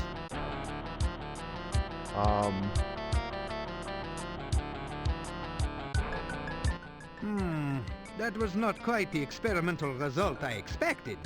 But never mind that. It is merely a momentary setback in the annals of science. I shall readjust the magnetic electrical stimulation system and try again another day. Uh-huh. You tell Dr. Cranium about your first adventures in the Spielberg Valley. Seems vaguely interested in your tales of the Baron and his children. You guys remember Eyes this first positively game? light up when you mention the With Antwerp. the Baron? Ah, so you are the Spielberg hero. I went there on an Antwerp gathering expedition a few months ago. The people there are still talking about your adventures. You continue by telling Dr. Cranium of your encounters with the eccentric wizard Erasmus, the deadly kobold magic user, and the ogress Baba Yaga. Turned her into a frog? Oh, such poppycock. There is a perfectly straightforward scientific explanation for all of those events. There is no such thing as magic. You tell it to her, buddy. She is a bona fide magic user. Antwerps are truly fascinating species. They reproduce by splitting into a number of tiny Antwerps, each with their own genetic code. They cannot split voluntarily, however. They only reproduce when cut or stabbed. My test Antwerps came from Spielberg Valley, where there was an Antwerp population explosion last spring. Okay. I have come to the conclusion that lightning is electrical in nature, which would put it in the realm of fire. Fortunately, there have been an increasing number of storms here lately, so I have been able to harness some of the lightning and store it for experimental use. You found out that lightning is electric in nature. Gee whiz! You are the smartest man in the world. I am convinced that the primal force of life is electrical in nature. Of course, it must also involve water for life, and pizza, without which life would be boring. What? Okay. My neighbor Nikolai is not actually as old as he now appears. He has been very unhappy since his wife's disappearance some 15 years ago. I can understand his disappointment. She never brought me back the berries I needed for an experiment. Oi, you jerk! She's been missing for 15 years! And Nikolai's still looking for her. And you care about the stupid berries. Understanding and harnessing the power of nature is just one aspect of science. By observing and performing experiments based on the observations, the scientist increases our understanding of the world around us. Okay, let's get a healing potion. Here you are. And a poison cure. Here you are. Thank you. Anything else you want to tell me? Nope. Well, thanks for the potions. Perhaps I should wait a day or two before resuming my Frankie experiment. It is very important that the right person stay in charge here. Somehow, after talking about lightning the whole time and then saying he is in charge. Good lord.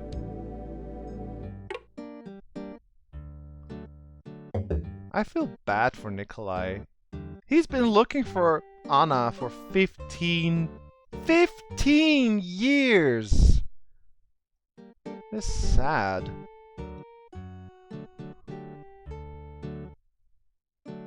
Poor guy.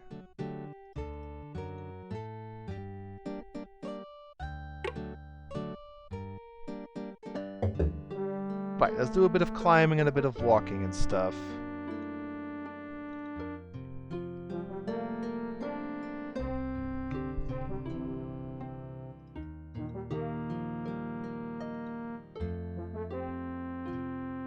Well, that was fun. Now you feel like climbing something even higher, like Mount Tana. I'm just gonna climb a few times.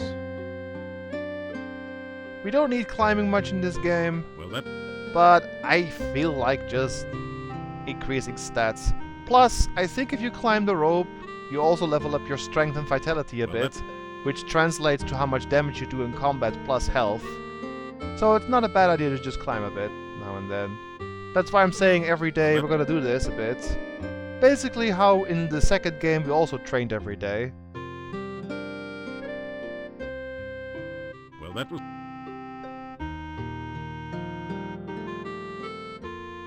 No climb. Alright, Well, that was fun. thank you. Alright, a bit of climbing done. Take the rope. What's the time? We can rest an hour. After some rest, you feel better. And then do this. Any more weight might strain your muscles. Okay, so first this. There's only a certain amount of punishment your body can stand on any given day. Enough pain, enough gain for now. Try again tomorrow. Alright, try again tomorrow, he says, so that will do. But look, we got some vitality, strength, intelligence. Oh, that's from the bunny fight. Weapon use. Climbing. How did honor go up? What did we do that was honorful? I'm not quite sure. How am I doing on rations? 4. I'm gonna talk to the shopkeep a bit more and get some more rations. I don't feel happy with just 4.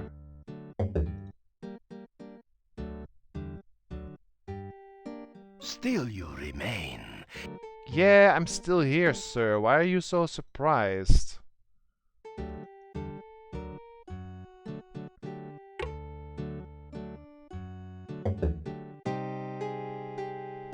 It's you again.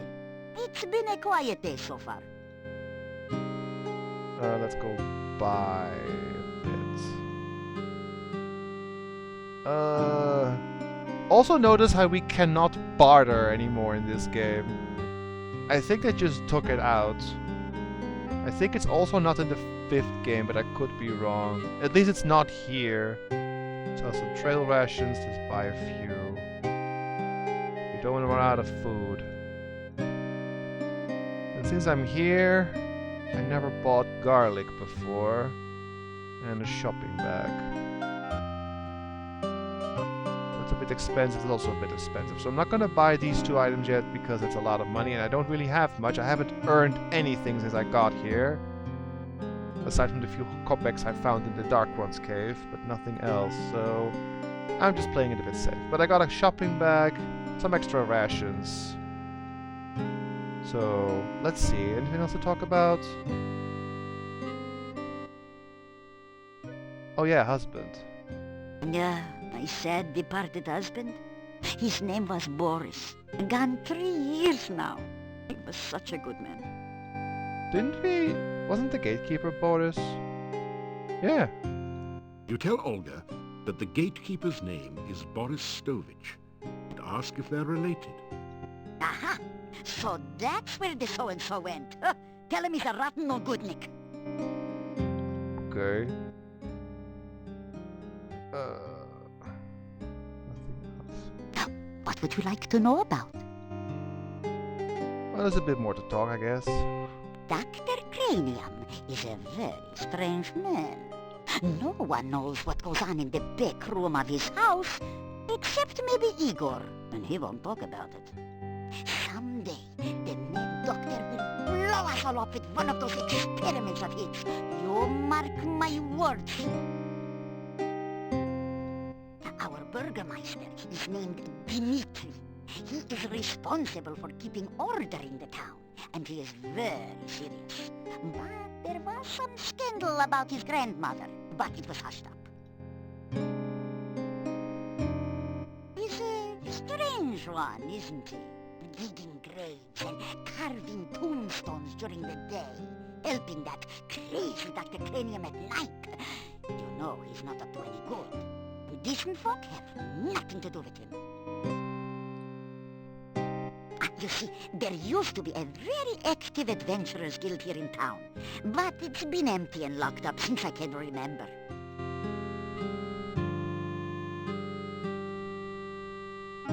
Okay. Can we hug the cats? Careful.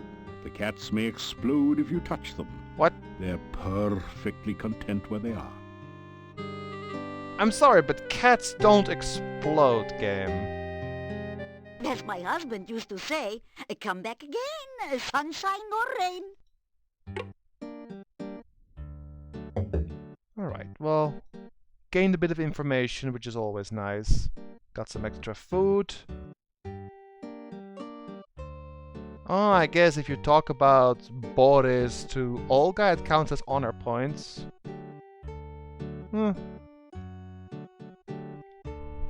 What's the time? Day 2. Yeah, okay, I can walk around a bit more outside. Since there's something I want to start that takes a long time, but I'll explain that later in the game, why I'm doing it like that. We'll walk around a bit more. There's a couple more spots we haven't seen yet. And I actually want to end the night in Irana's garden. Yeah, Jim Cummings has done a lot of voices. It's okay, Cody.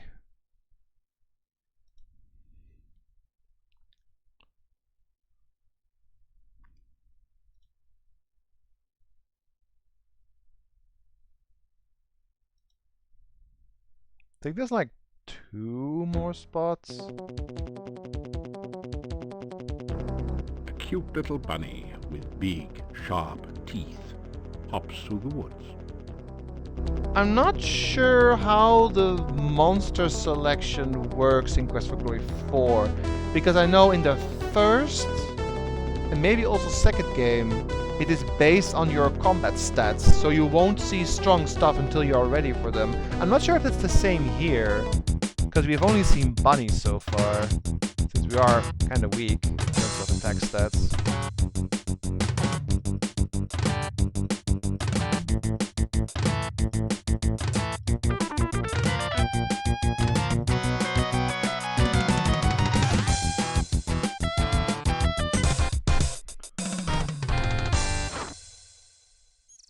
Alright, how am I doing? Good. Save again. It automatically saves, but I like to save manually. You guys ever do that when you have a game you're playing that has an automatic save? You also make a manual save on top of the automatic one? Yeah, time of day, of course, but I just mean during the day. There's like 4 things you can encounter and we've only seen bunnies. Hello.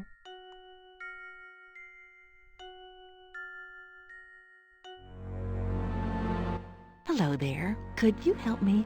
This water is so cold and I need someone to help warm me. This is one of the most beautiful women you've ever seen. She has lovely, long, golden green hair, although your eyesight tends to focus a bit lower than that. Wow. Depends on the game. Okay. It is so cold here in the lake. Please, come and hold me and help me to be warm again. Well, what do you guys think, chat? Should we go give her a hug? because she's so cold in the lake.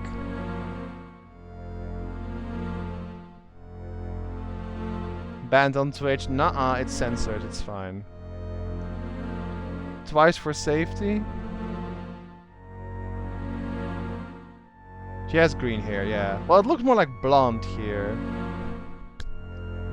One big nope, one do it, one yes. That's 2 against 1. Anyone else?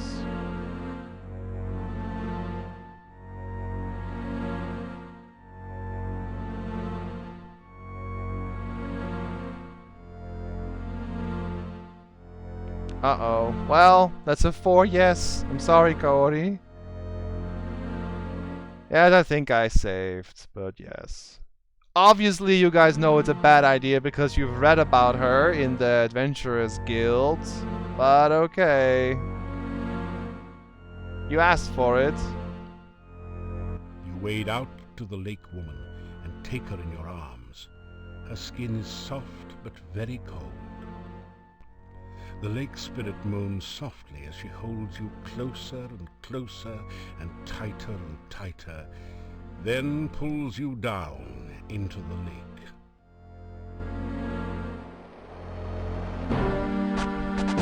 Going drown? You quickly discover that you really don't know how to breathe water. Whoops. So, you don't do that, obviously. So what do you do to make sure she doesn't drown you? You guys have any ideas? There's nothing bad about Rydia. It's a naked lady in a lake. Of course she's a trap. Yup. She just summons water on you. Hook her and drag her out. No, that's a bit too violent. Wear a safety vest? I mean, I kind of have one already. That's also not it.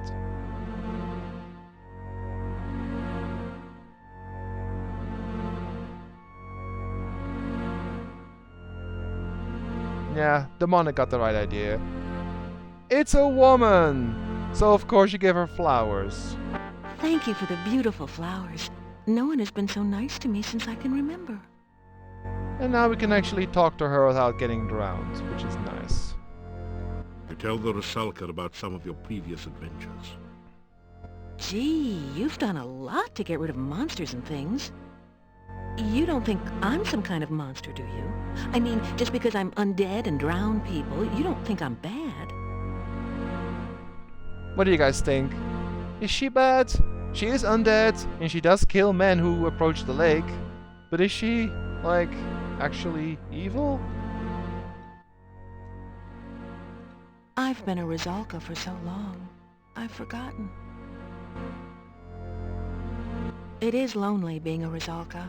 Anytime anyone nice comes along, I pull him into the lake and drown him. Once he's drowned, he's not much company, I'm afraid. This lake is surrounded on 3 sides by steep mountains. To the southwest, it merges with a swamp. The lake is not a safe place for you to swim. Many unpleasant things lurk in the deep water. I stay far away from them. They crawled into the lake from the swamp one day. Ugh, they remind me of worms and give me the creeps. The swamp is definitely a creepy place. Dead things lie under the water and try to drag the living underneath. Kinda sounds like my job description, doesn't it? Well, the things in the swamp are a whole lot nastier than I am, so be careful out there. Okay. I don't know much about the forest. I can't leave my lake, so I don't get around there much.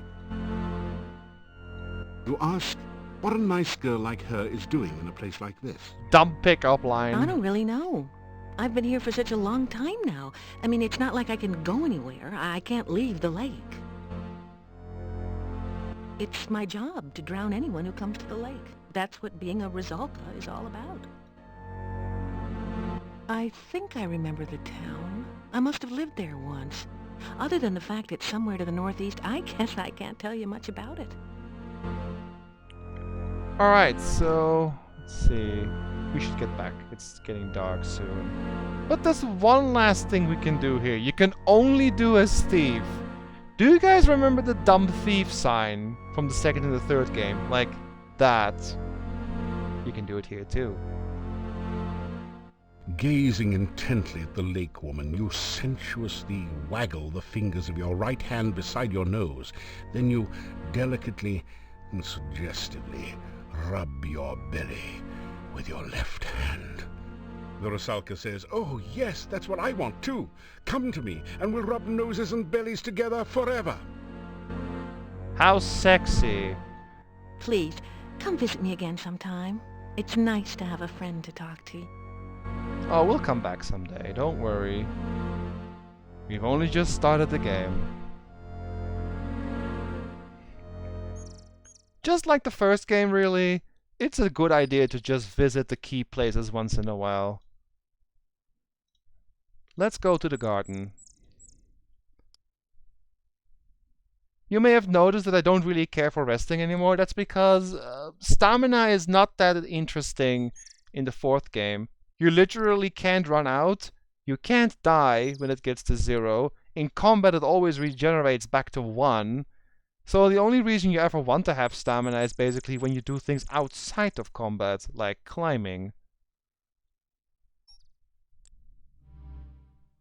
Okay, we don't want to be here. I want to go to the garden, which is I think to the east from here. Worst pickup act ever? Yup. We're a thief, Adelan. We're sneaking. So of course we walk funny. We don't get any attention this way. At least I hope so. The funny duck walk has gotten us past a lot of enemies in the past. And we still have to level the funny duck walk quite a bit.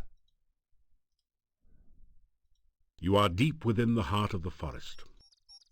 Is the garden here? No. Okay, garden a bit more to the right then. He's trying to get to the bathroom quickly. Yup, that sounds about right. I think the garden is here. To the right.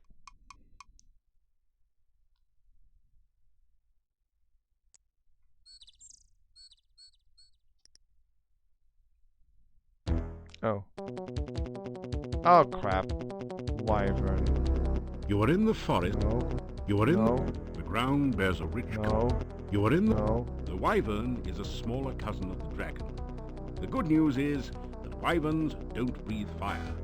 The bad news is their tails are said to contain a deadly venom. Prior to coming to Mordavia, you'd hoped that wyverns were mythical. Now you're just hoping this one will myth you when it attacks. Will myth you, really? Whoa! Ow. Okay, let's throw some daggers.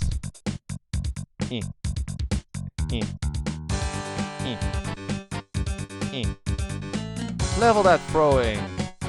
Remember how throwing was so good in the last few games? Nice. Dodging.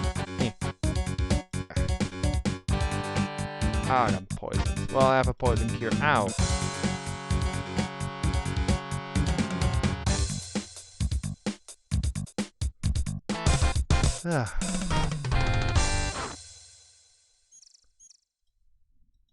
The wyvern has no place to carry treasure. This is one reason why dragon hunting is far more popular. Well, that sucks. This is the poison. No, this is the poison cure. The red one, yeah, we do that. The only effect is a tingling sensation. But if Dr. Cranium is to be trusted, you should now be safe from poison. For a while. Well, that's good. We should go rest soon. Intelligence. How did throwing not level up from that? What the heck? I threw like 5 daggers. Well, stealth went up at least. Save, and we move on. I can stop sneaking for now. Wait an hour.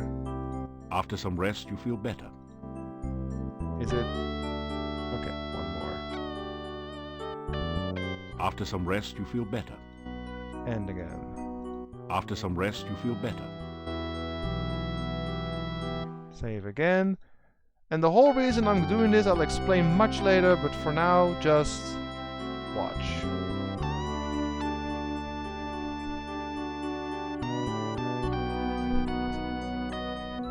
Nah, thankfully not as strong video. You feel the sensation of floating freely in a swirling cloud of magic. You are warm and safe, surrounded by the sound of peaceful beauty. You feel as if you are suddenly totally alive. You can remember every happy moment of your past, taste every favorite sensation, hear all the colors of the universe. This is the true joy of living. Suddenly, you find yourself trapped by darkness. You cannot breathe. The darkness is tearing the warmth, life, and magic from your body. Pain! The agony of lungs without air, the burning cold of a body trapped in ice, the terror of helplessness as death approaches. You float, cold and lifeless. You awaken as the sun begins to rise. You wake in a cold sweat. You remember every detail of the nightmare as though it had really happened to you. This is something from much later in the game, but it is really a good thing that we try to sleep here often enough. I don't know why the SFX is not working, because it is on. But I always had that issue in this game for some reason, that I only have the music and the voices, but not SFX. I'm just glad the voices work, that's the best part of this game. We should... Oh, you got some vitality from that. We should go back to town, do our daily stuff then, and see what else we can do.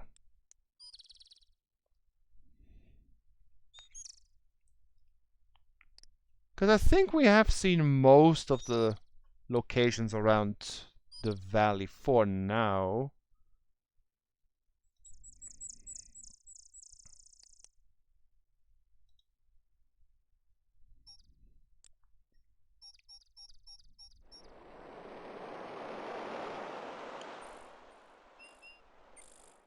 It's weird, it's actually only the combat SFX that don't seem to work. Because stuff like opening a door or throwing a dagger here, or throwing a rock, you do hear that. Okay, I can stop sneaking. Still you remain. Yes, I'm here.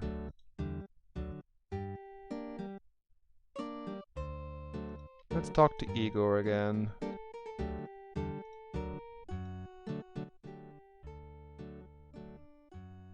Nope, nothing new. Okay.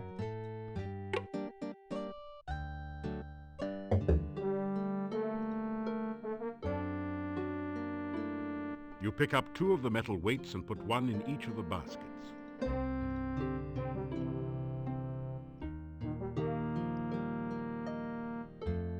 Your legs are too stiff and sore to use this right now. And then we rest a bit. After some rest, you... Twice. And walk again. Your legs are... Again. After some rest, you... Your legs are too stiff and sore to use this right now. Okay, we don't want to spend too long in here, so this is fine. Let's do a bit of climbing again.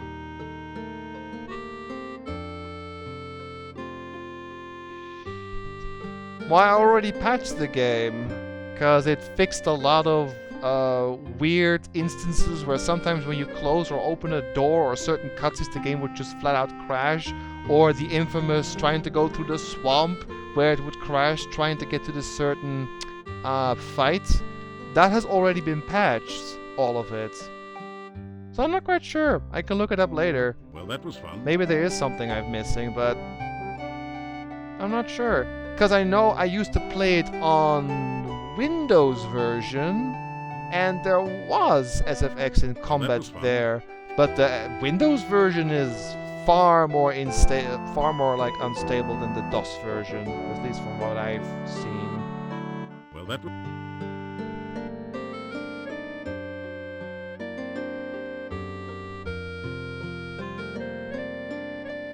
was fun.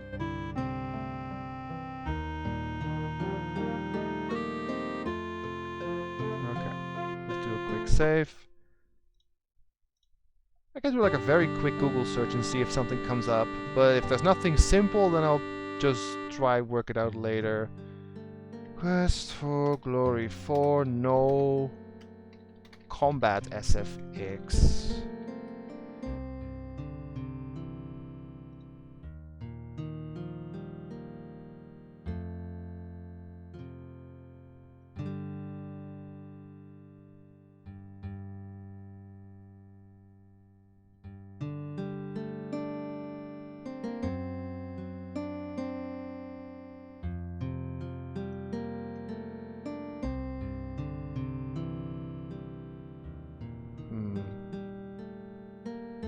Not a very quick search. This is something I can try to fix maybe before tomorrow's stream.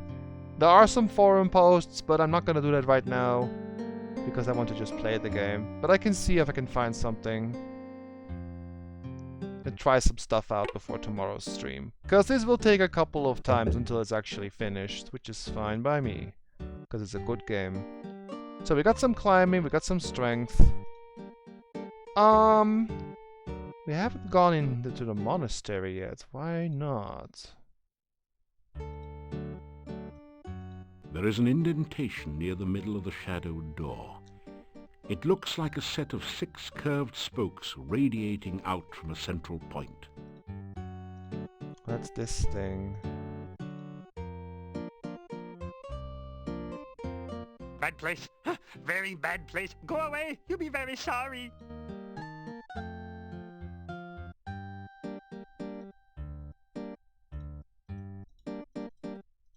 I know, but I want to go in anyway. You push the Dark One sign into the indentation on the door. Could be. I'll try a few things before tomorrow's stream.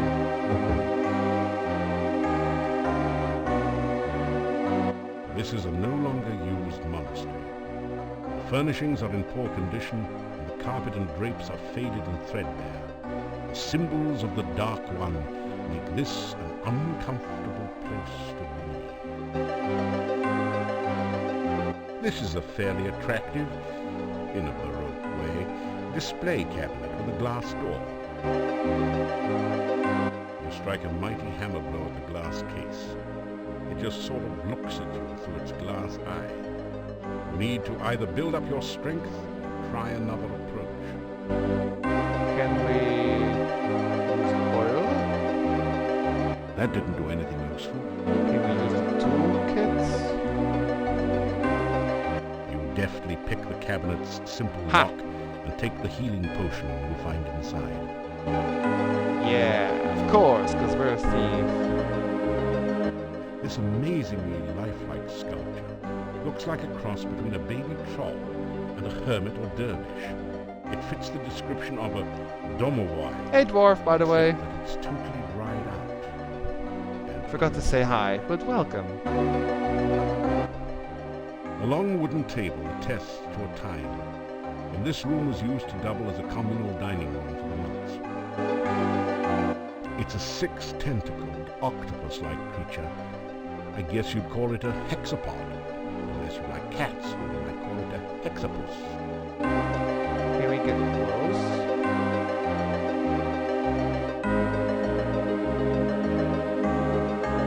Oh crap. That's funny. The strange 6-tentacled creature is moving. It looked like another wall decoration at first. Aha. Right, so we have to do something first. You retrieve the Dark One sign from the monastery door, then quickly step away before the hectopus can react. Okay. We have to go here anyway, but I wanted to show that first.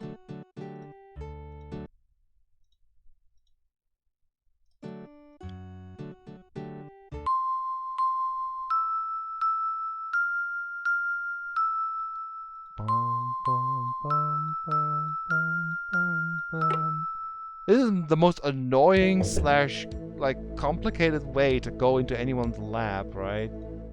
Okay, we have 6 rations. Let's go to say hi to the doctor first because we want to get some more potions. Hello there.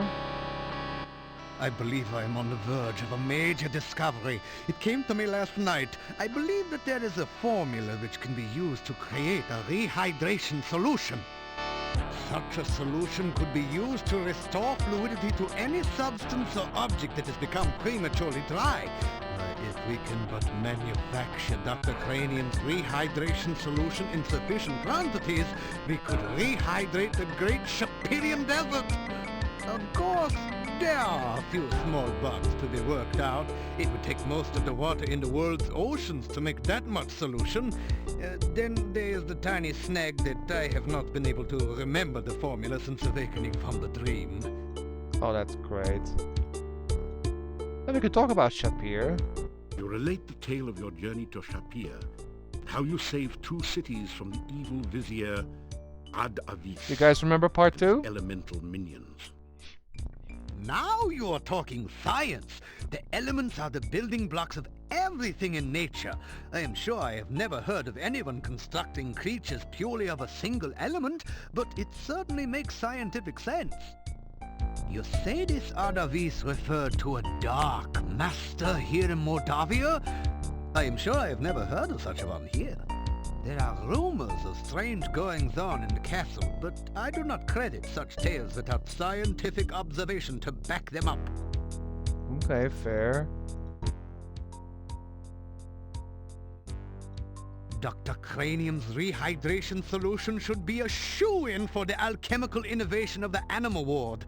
It contains the prime essence of the element of water in a perfectly condensed form. Perfectly condensed water, isn't that just water? I'm no scientist, of course, but... Huh. Oh, I do seem to be a little careless in keeping track of my scientific formulae. I have them all written down somewhere. I think it was in the margins of one of my books here. I spent some time in Spielberg last summer. Everyone there kept talking about some hero who did some sort of noble deeds there. You would think that they could find more excitement in the modern accomplishments of science. There seemed to be quite an infestation of baby Antwerps there for some reason. I took advantage of the opportunity to capture a number of them in very blunt cages for my experiments. The Baron did not even charge me very much for them. That's good. Yeah, Twinkle Twinkle Little Star and ABC Song are the same one, at least in terms of melody. True, yep. I know, good times indeed. Condensed water means water which is produced through the process of condensation and includes condensate drainage information from equipment or condensate in the heating system. Okay, so it's not just water then. It is very important to understand the relationships of the scientific elements. Earth, air, fire, water, and pizza. Everything we know is made up of one or more of these elements. Not everything is made up of pizza, though. Here you are, one freshly brewed healing drink. Here you are, one freshly brewed universal poison antidote. Ah, you need my world-famous rehydration solution. Unfortunately, I have forgotten the elemental formula of its main ingredient. Perhaps you can help. Sure, I can. Let's look at the book again. Where do we... You guys think it's stupid that I just use the book instead of, you know, Googling it? Because at this point in the age, you can also look up everything on the internet. I don't know, I find this kind of... I don't know, nostalgic? Maybe I'm just silly. Something. Water, pizza... Earth, air, air.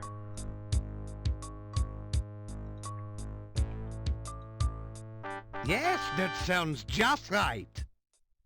By the way, I could use some Groo Goo for one of my experiments. It would be most kind if you could bring me some when you return for the rehydration solution.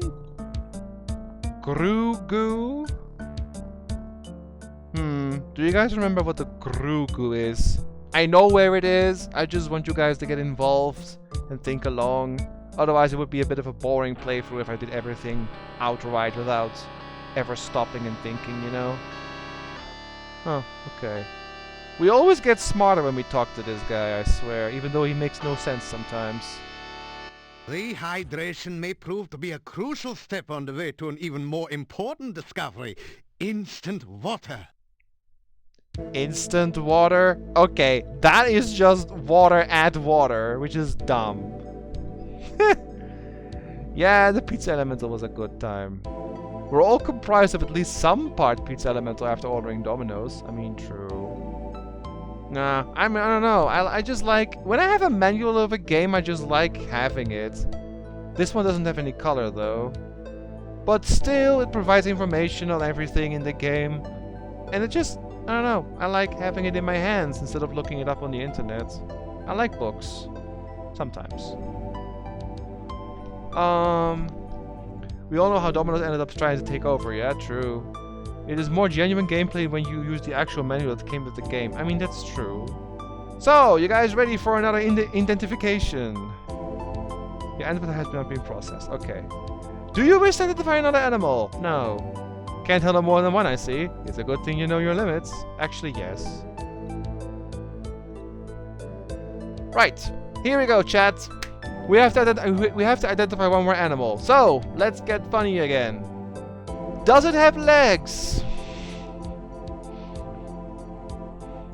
Yes or no?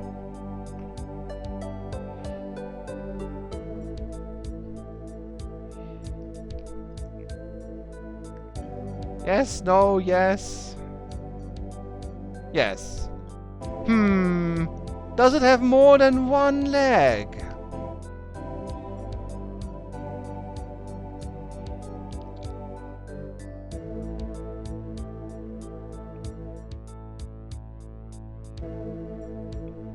Like last time, I'll let chat come to the right answer and then I'll go check all the other wrong paths as well.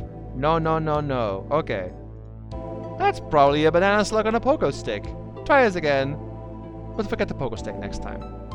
Wah, wah. I'll save before I forget. Okay. Yes. Legs. Does it have more than one leg? Yes. Does it have more than two legs?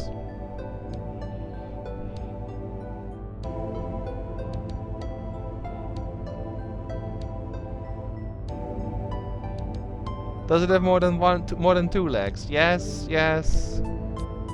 Yar. Alright. Does it have more than 3 legs?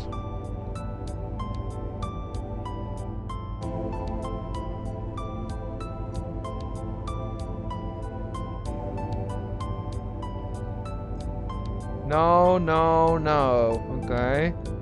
3 legs? That's a monkey on a pogo stick. Trapped with bubblegum.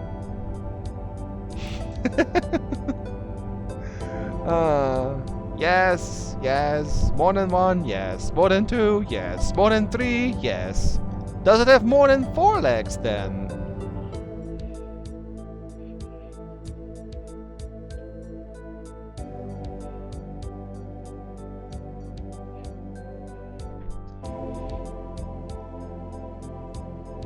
Yes, yes, no.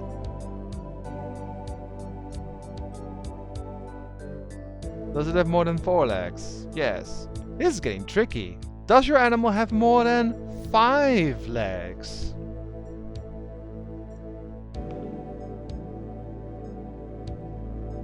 Yes, no, no, yes. One more?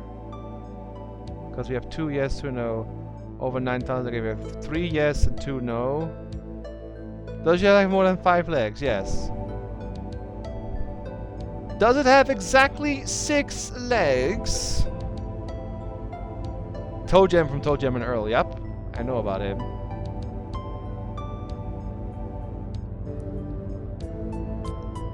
No, no, nah, no. More than 6 legs? Wow, you're trying to catch a giant carnivorous millipede. Try ordering it at a hamburger and fries. Arg! Fine, let's move on. Yes, legs. 1, 2, 3, 4, 5. Does it have exactly 6 legs? Yes. Does it look like a cross between an octopus and a squid, only with fewer tentacles?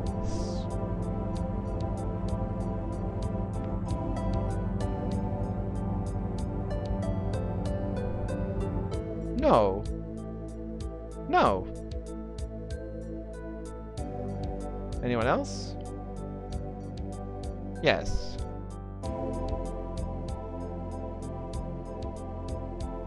Nope. You're probably trying to catch ants. Then, call up some uncles. But yeah. Yes, legs. 1, 2, 3, 4, 5. Exactly 6. Yes. Does it look like a cross between an octopus and a squid? Yes. Well, hexapods mostly eat heroes. Sounds like a good idea to you!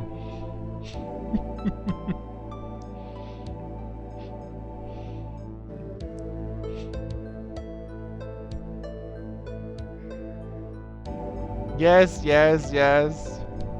Great! Just step over here into the receptacle then. Nope.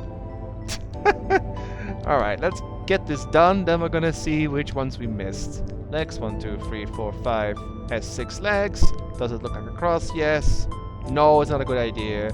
I was wondering. Well, in a pinch, a clove of garlic will do. So now you know how to deal with that thing. But I'm gonna restore and see all the dumb answers we missed, so... Yes. Does it have legs? Yes. More than 1 leg? Yes. More than 2 legs? No. Do you like hot fudge sundae? Genuine question.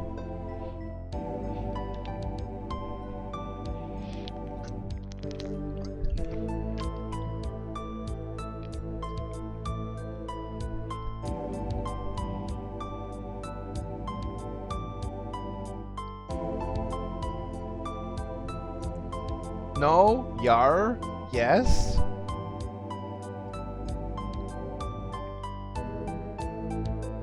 You like hot sundaes, okay. Then I suggest you put a hot fudge sundae in the receptacle, start eating it, and push the activate button. Great! We can trap ourselves! Right. Yes. Legs. More than 1, yes. More than 2, no. Do you like hot fudge sundaes? No. Forget it then. I refuse to deal with anyone who doesn't like hot fudge sundaes. Try again. You know what? I never had a hot fudge sundae. Did anyone in chat ever had a hot fudge sundae?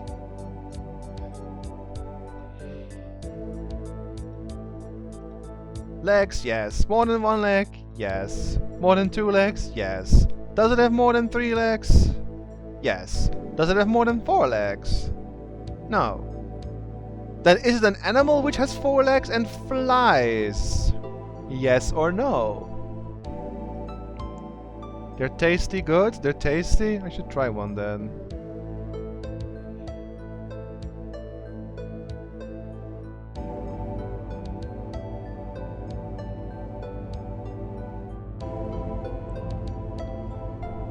Is it an animal that has 4 legs and flies? Yes. A horse has 4 legs and flies. Use a fly swatter to get rid of the flies. Then pay your way with hay. What? You can't use a fly swatter to get rid of to get rid of the flies. What? That's stupid. Yes, yes, yes, yes, yes. Not more than 4. Is it an animal? No. I'd be lying if I told you to catch a tiger by the tail. So what else is new? Ah, the puns in this game are plentiful.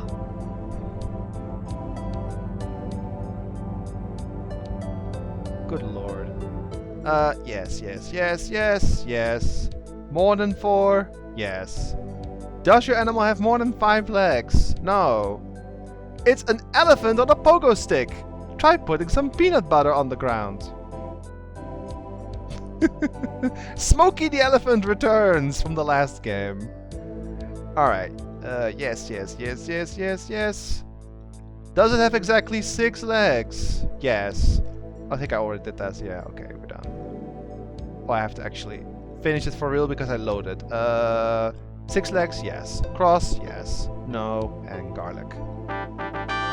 Anything else? You need to bait the trap. No, okay. There's nothing to do anymore here. But the trap gave us some useful information, and we actually now have a score of 100. So we are 1/5 done with the game. How's the time going? Time's going fine. We can go to the Lishi, do one more riddle. And so I want to do like everything a little bit every day. I should also go back to the inn this night. Yeah, go to the Lishi. What else can we do for now? Oh yeah, we can actually go in there. I should do that. My pun detector is going nuts. I have bad news for you, sir. They are plentiful more in the game later. Yeah, I know, Igor. Bad place. I know it's a bad place, but I have to go in there. I have to do hero stuff, don't you know? You push the Dark One sign into the indentation on the door.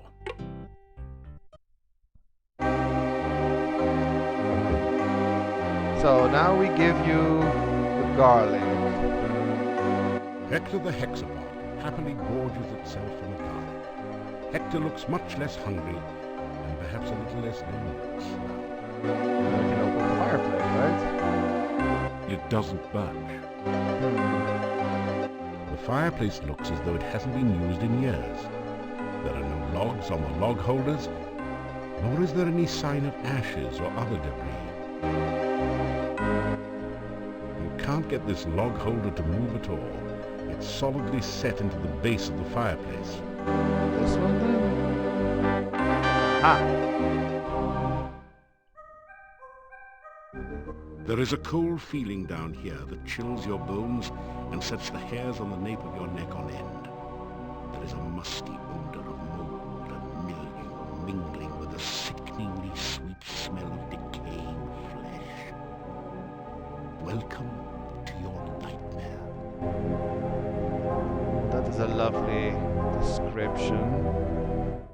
Let's add our familiar save from the past games. Let's get dangerous. Because we're not safe here for obvious reasons. You've seen some pretty ridiculous things in your time, and that's certainly one of them. Above the altar is the sign of the Dark One, surrounded by arcane letters. A notch next to the A makes you think that perhaps that is some sort of starting point for the letters. A notch next to the A. Starting point, so Al-Zuf or Avuzel, I guess. Since the A is the starting point. One of the two. There is a huge book on the altar. The binding looks like stretched human skin, with letters and markings written in dried blood. The letters spell out Necrophilicon.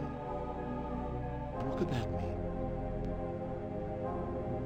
Oh, that's it. Something like the Silmarillion for of the love of death. There's something very, very wrong and dangerous about this book. So, dumb question, but we are a thief. Good looking book. Shall we go take book, chat? Yes?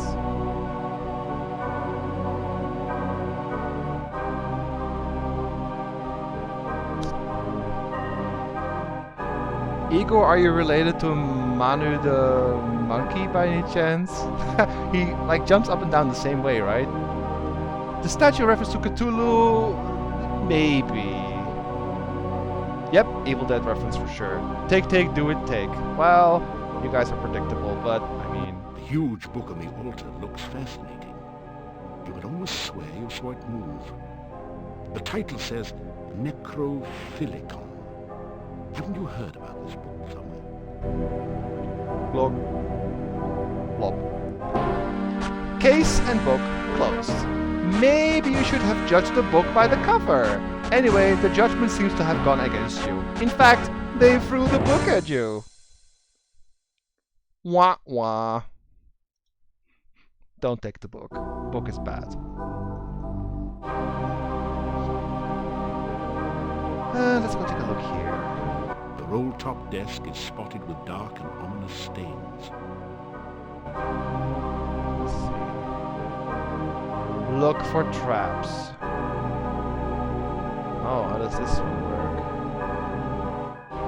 To disarm the trap, mark 3 boxes in a row, column or diagonal of the same color. Okay. Ah, I see. There we go. We disarmed it, yes. You rifle through the Mad Monk's desk to find the diary of Amon Tillado. Boy, was this guy wacko. Reading this makes your head hurt. However, it does give you some information about the Dark One rituals.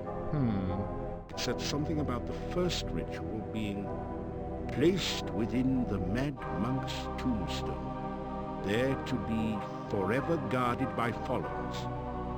The second ritual should be placed in the Stone of Squids, and revealed only by the light of a dead child's soul.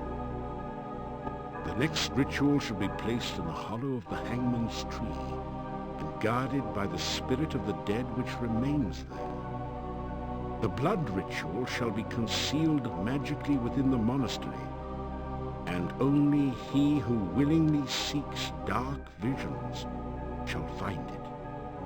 The mouth ritual shall be placed in the great arch itself, under the Dark One's sign. And the heart ritual shall be given to someone named Gregor for safekeeping.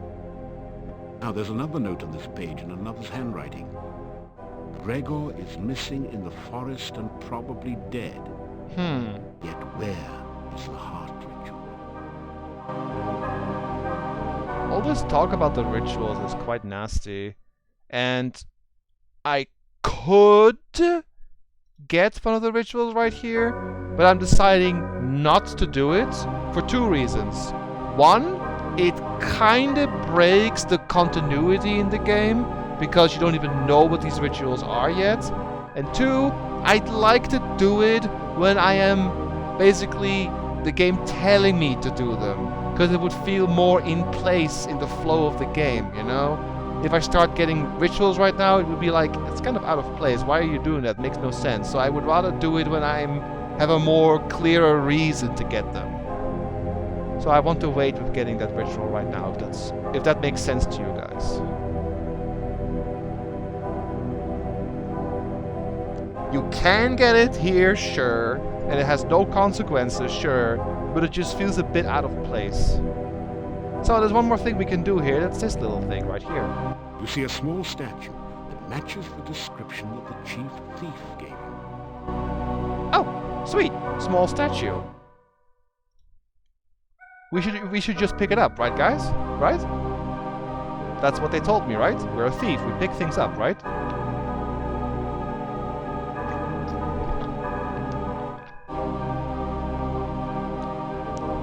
Yeah, there's a lot of Poe references in this game, Cody. It's not the last one either. Statue ahoy! You feel a funny tingling sensation, then a slimy one, as you reach out to touch the statue. This is not good.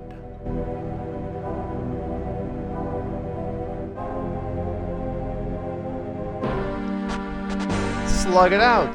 Well, you have to admit that becoming a giant banana slug is one of the more unique situations in your adventuring career. It's also the last one, you know. It's also the last, as you choke on your own slime. I don't know their fascination with banana slugs in this game, but okay. The game does have a gothic atmosphere, yes. Wouldn't you, poet? Uh-huh. So, here's a question to you in chat, who those of you who have not played the game. How can we get the statue without touching it? UC Santa Cruz. Whoops. USC Santa Cruz mascot. Oh, that's where it's from. I never knew what it was referencing before. Alright. The programmers were UC Santa Cruz students. Oh, that's the joke. Okay. I never understood their fascination with banana slugs, but now I do. But yeah. Anyone in chat want to make a stab? Haha. At how we get the little statue without touching it? University of California, Santa Cruz. Okay. First time I heard of a banana slug was the insult from Seventh Guest. You have the audacity of a banana slug. Yeah, it might also have been a reference to that as well then.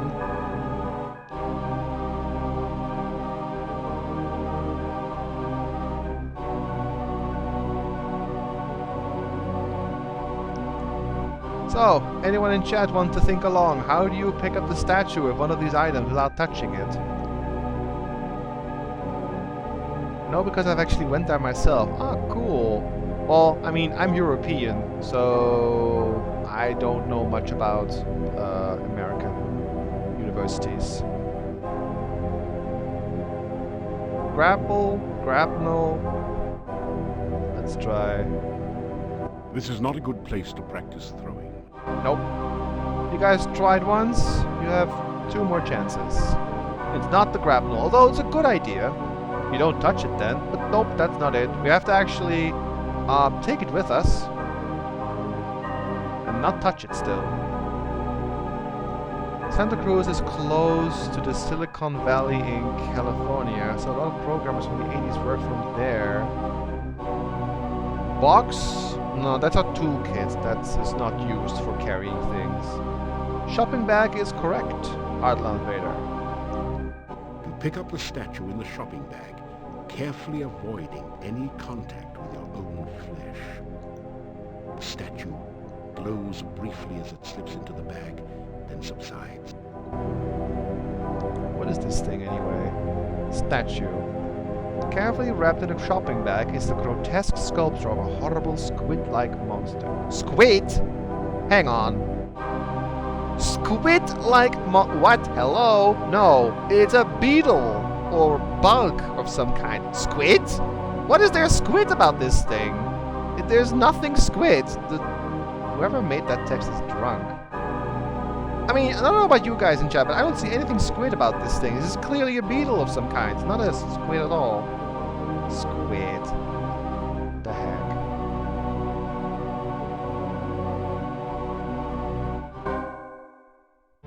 Right, let's go back to the chief then.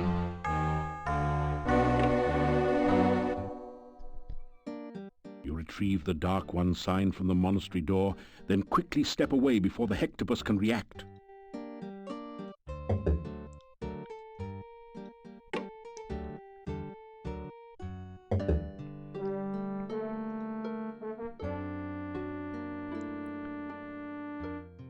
I guess you could say that the chief thief lists the Squid Games. Oh boy. So let's bring him back to his normal state, shall we? Wonderful! Wonderful! I won't have to scuttle in the shadows all the time. I won't have to have unsavory eating practices. Thank you so very much. No problem, sir. You did very well indeed. I can tell that you will someday be a chief thief yourself. Cool. All right. I know I was getting careless. I am going to make certain no one ever touches that statue again. At least not by accident. Mm-hmm. Hey, he's the chief thief. What do you guys think we should make a thief sign? Huh? Like, we have to make sure he knows we're a thief, right? Right? Feeling like an idiot, as you generally do when making the sign, you go through the motions of performing the thief sign to...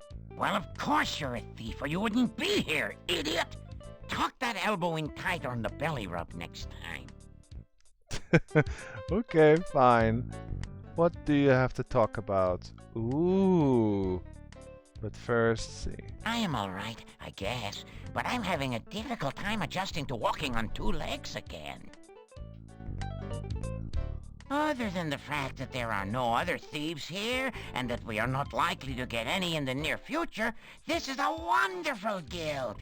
If you excuse the fact we can't fence anything here either. No, we can't fence? Oh, what's this though? There is a secret passage to the castle from the Boyar's crypt in the graveyard. There is a special way to open this secret door. Something involving colors and the Borgov family crest, I think. You must be very careful. I know nothing of the people who now live in the castle. Only that the last thieves to break in never returned. Something about colors? We could try sneak our way in there. Maybe next day. Now at least we know how to get in. Something with colors. Alright. Some climbing. What's the time? Okay, we have time. I should go and see the Lishi. There's a couple of things you can do during the day. Kind of like in the second game. You have a couple of things you can just visit. But unlike the second game, events don't happen based on time. Still you remain. But events happen based on the amount of points you have, which I think is the same how it worked in the last game, which is good.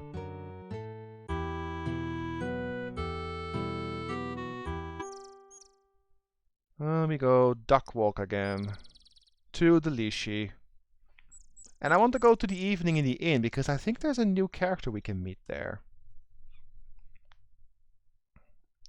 I hope you guys don't mind that I'm more or less taking my sweet time and not progressing things as fast as I could, because if I could do that, the game would be over in 2 streams. But I'm just taking my sweet time, going everywhere, talking to everyone, and maybe taking things a bit slow.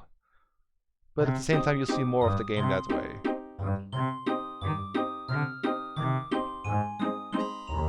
Oh, what the? Okay. I'm getting trolled. Oi!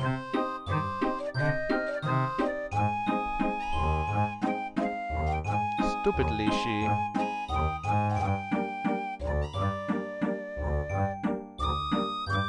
2 and 2 and 2 make 6.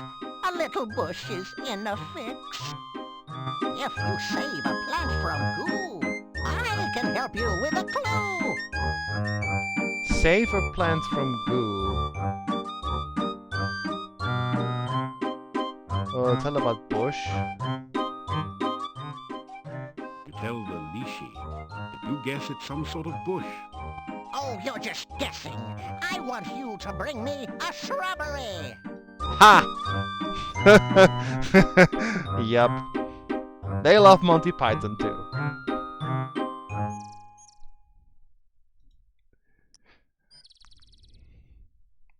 But we know about this little plant. We saw it when we started the game. Do you guys remember where we came in? Oh, I should go this way. There was a little bush stuck somewhere. Let's go back to the swamp and check it out. We have the tools to get that out now.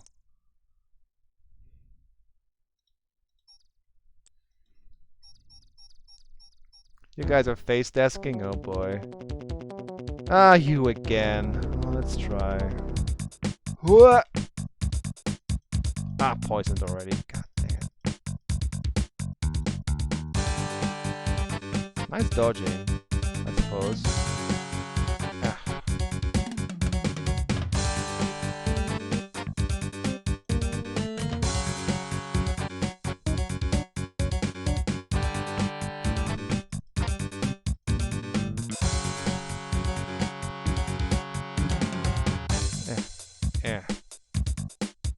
And one more, for good measure. Oh, what the heck? Ow. Hey, how did you dodge my dagger? What's gonna say? That was a long death on his end. Poison cure, yes. The only effect is a tingling sensation. And I have my daggers, right? Yeah, you have your daggers. Okay. Let's see. Only strength? Well, that was a bit disappointing. I was hoping for a bit more. Stat growth in this game is not the quickest. This game really is a lot slower, but you know what? On one hand, I don't mind that. You've seen the first 3 games. The first game was fine, the second game took too long for some of you, and the third game felt way too short, so this game is a nice balance. Not too slow, but not too fast either.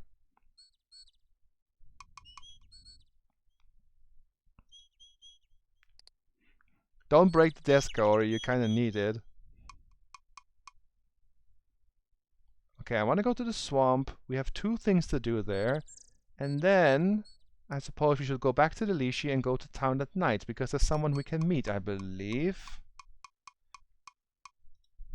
Also, I can try throwing some rocks at monsters like the good old days in the last game. You guys remember, right? How I was able to knock out a dinosaur with just rocks. Although hitting a bunny will be difficult. Okay. So, let's get some goo,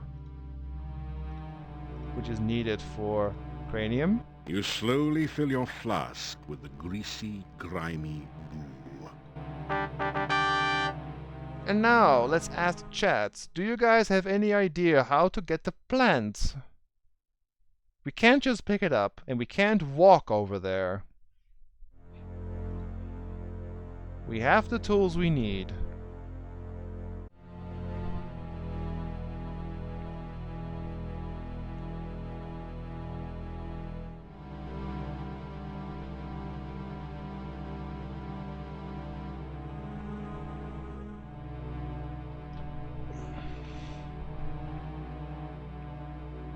Can try the grapple.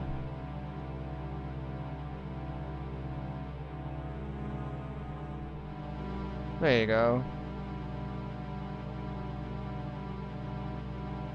And now we can try to get the bush. The stones are clear of the bush now, but you still don't have a good angle on it. Dragging the bush sideways would surely harm it. Can we just get it now? You can't reach the bonsai from here, and the ledge is too slippery for you to climb on it. Perhaps you can try something else. What now, chat?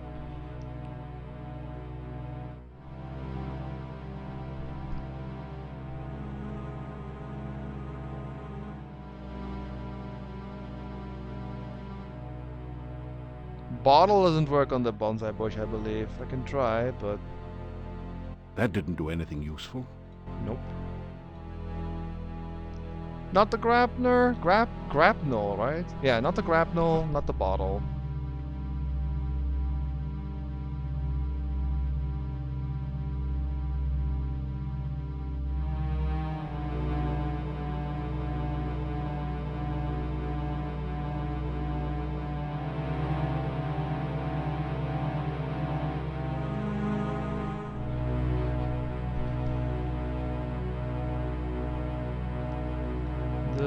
Dark one sign, also no, I think. That didn't do anything useful.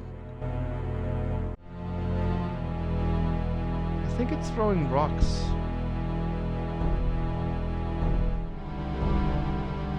Not. I'm curious, let me just restore. Because I think if you knock it down with rocks instead of the grapnel, it just floats towards you. You hit the rock pile, but the throw wasn't powerful enough to dislodge any of the rocks. You need to build up your strength. Try a different approach. I'm gonna throw a bunch of times. You hit the rock pile, but you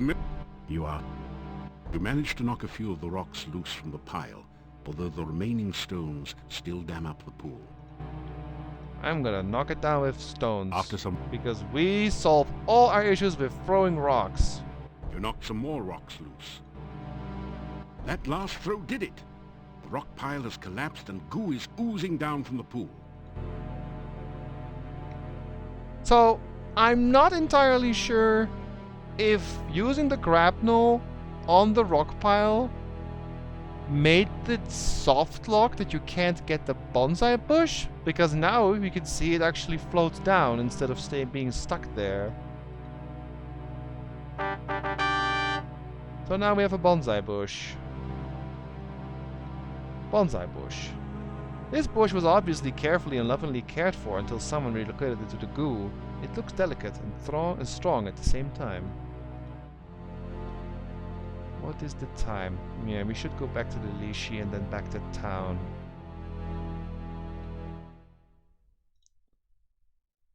Let's go do that.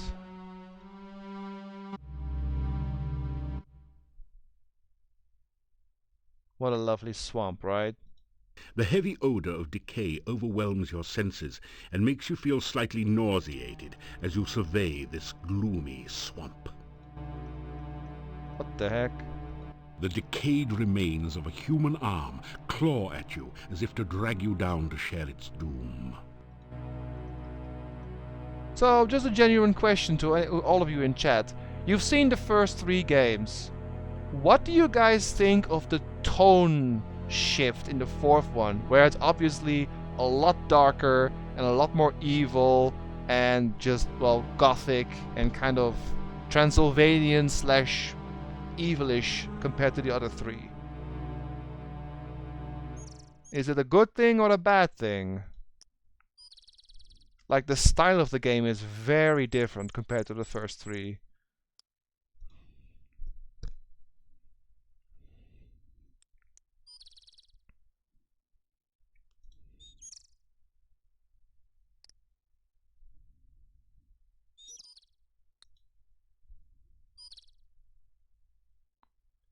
Also, I threw a couple of rocks, so we're gonna get some more.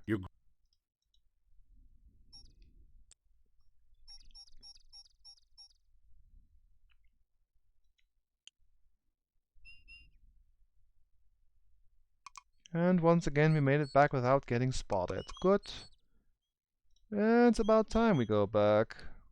Let's go inside the inside the gate, and then go rest. After some rest, And again. after some rest, you feel better. After some rest, you feel better. Let's save and go into the inn. I like it, great style. I like it because it just feels different. Country, different mood, and just fits. Love it. It's great, especially part 3 with the build-up leading to this. Yeah, the equipment thing gone is annoying, Drew. You hear movement. After a few minutes, you hear someone removing the bar and Thank you. Let's go in. Actually, could use a bit of food. Haven't eaten it a bit. You guys ready for puns? Have a seat. Wait, no, better leave the seats here. Well, why don't you sit down on one? This show can't get on the road until you get off your load. So sit a while and enjoy yourself. Or maybe just sit. Sure. Good evening, ladies and germs. A funny thing happened on the way to Mordavia. I got here. I walked up to the innkeeper here and says to the guy, "You know how lucky you are to have such a funny guy as myself staying here?" The innkeeper says, "No, but if you hum a few bars, I can fake it." You may as well laugh now. This act doesn't get any funnier. I sit down here for a meal and order some soup. When the waiter brings it in, I says, "Waiter, there's a fly in my soup." The waiter says, "Of course, that's the soup du jour." Am I going deaf in here? Or how can so many people sleep with all these lights on? Seriously, folks, I went to the doctor just the other day and he said he had some good news and some bad news. What's the good news, I asked. "You only have 3 months to live," said the doc. "That's terrible. What's the bad news?" I said. The doc replied, "I'm getting married." Boo! I know I had an audience when I came in here. Anyhow, show me a guy with 1,000,000 kopecks, and I'll show you a guy who's rich. Hey, you only had to listen to this material. I'm the one who had to stand here and take it. Anyway, thank you, thank you, thank you. You've been a swell bunch of seats. Phew. The gnome has stopped speaking. Maybe he's finished telling his joke. You think about applauding, but you're not quite sure if you've heard the punchline yet. That was What terrible. did you think of my performance? Was I hilarious or what? Is this an inn or a cemetery? I've had livelier times at funerals. Some help you were. Couldn't you at least have smiled a little louder? It's nights like these that make me feel like an inept idiot and a lousy laughingstock. I'd make more money digging graves. But what? And get out of show business? Pleased to meet you. I could tell by your outfit that you were no ordinary rube. Punny Bones, the name. Joke's a fair game. I'm a pro punster. Uh-huh. Thank you, thank you. I always like to meet a receptive audience. It's always good to see you. It means you're not behind my back.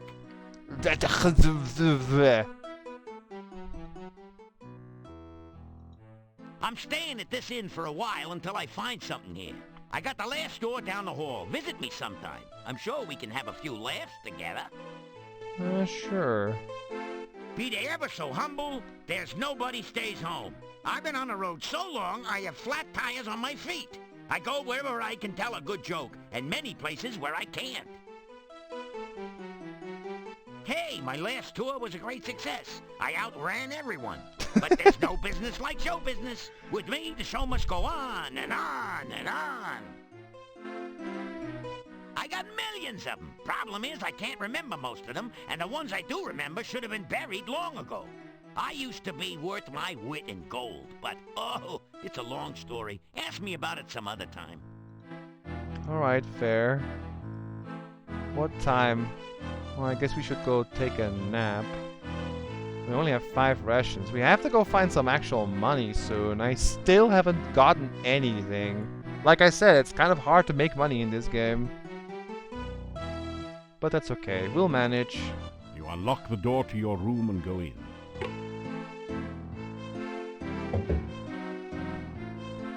Oh, let's go take a nap for now. Soon enough, we'll actually go outside in the night, because there's a couple of things we can do, but... You awaken as the sun begins to rise. Like I said, I'm taking things a bit slow. On purpose. I wonder if we can actually visit him now already. Yeah, we can. A voice from behind the door says, "Whoops, sorry. Seems I forgot about my burglar alarm. Hope it wasn't too shocking for you." Derp. Hello, how are you? Come in and have a sit, why don't you? As you sit down, a rude noise comes from the chair seat. Gets you every time. A million laughs. How are you? Good to see you. Oi! Nice see you to drop in. Speaking of dropping in, did you hear the one about the bad waiter? Seems like he was always dropping in. Dropping in. Get it? Didn't think so. No one got a sense of humor anymore. Not even me. You tell about some of your adventures. What was that you were saying about saving Spielberg? You tell about your adventures in Spielberg. So you're the guy that made me lose my sense of humor. What? Listen, if you hadn't made Baba Yaga mad, I never would have told the joke that made her take my humor away. Oh. Wait. Tell me more about that. I ain't got no sense of humor. I can't get no sense of humor. And I try, don't know why, gotta fly, say goodbye. What's the matter, you a music critic, so I can't tell a joke? Sue me. I'm comedically challenged. A phoebe of a fool, a dweeb dunce. As a matter of fact, I've been cursed. I'm vexed with a hex, so to speak. Pathetic, ain't it? I can't tell a joke if it kicked me in the teeth. Ever since I got Baba Yaga mad at me, I got the bad joke blues. Uh-huh. You guys remember Baba Yaga from the first game? She has no sense of humor whatsoever. Let me tell you, I was just telling a joke about how some hero got Baba Baby hopping mad and fit to be towed. How was I to know she was in the audience at the time? Anyhow, Baba Yaga stands up, says some bad poetry, and the next thing I know is my jokes are jumbled and my puns are pathetic. So here I am in Nowhere Land trying to locate Baba Yaga so as I can get the curse removed and my humor returned. Pootin' ask me again, I'll tell you my name. Seriously, folks, the name is Bones. Punny Bones. I'm just a jester, professionally speaking, of course. Punny, you should ask about that. Making jokes is in my bones, make no bones about it. But my puns have been sort of boneheaded lately. Uh-huh. This place is really dead, you know? I've had a livelier audience in a graveyard. What do they know about humor? They think a guy falling into a mud puddle is a major joke, like lots of yucks, huh?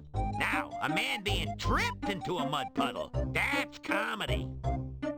If you say so. What do I hear? Let me see. Well, the talk of the town is you. No one knows how you got here or what are you doing, and they're still all a bit leery of strangers. You should see some of the looks they give me. You'd think they never saw a gnome before, or you, for that matter.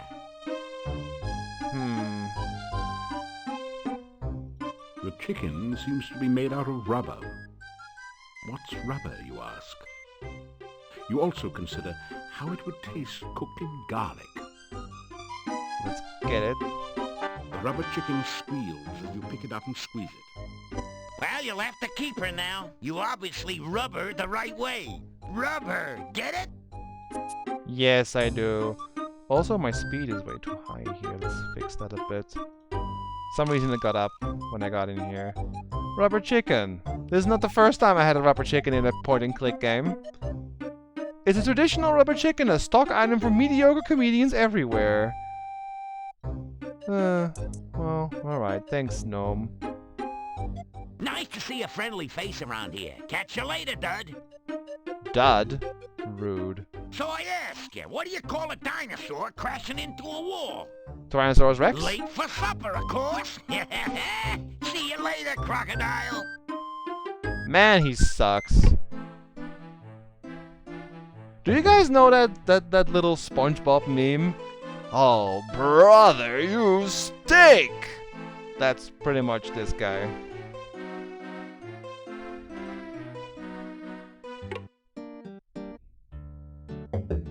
Still you remain. Yes, I am still here, and I'm not leaving until I did my hero business. So, it's a new day, let's go do our stuff first. Which means we go here to climb and train a bit.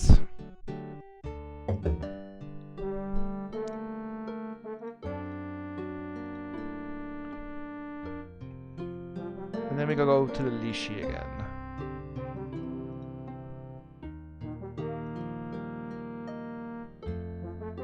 Well, that was fun. Yes, I know, my climbing is already good. But I'm just gonna climb it a few times to level it a bit. Well, that was... How to forget this sweet, beautiful old lady? Uh-huh. Frog legs, yes. Trying... No, okay.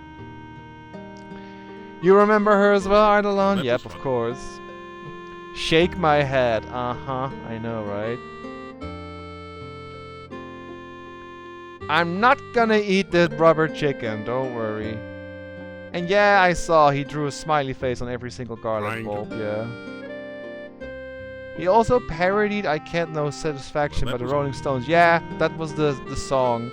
But his humor is terrible. Trying- But, I mean, that makes sense. He got cursed by Baba Yaga, so...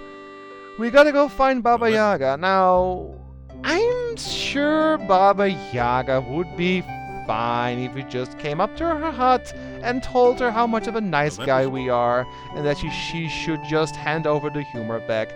I'm sure she's fine with us, right? She has no grudges or anything. Well, that- She's not mad at us or anything. She's fine. Right? Right? Well, that...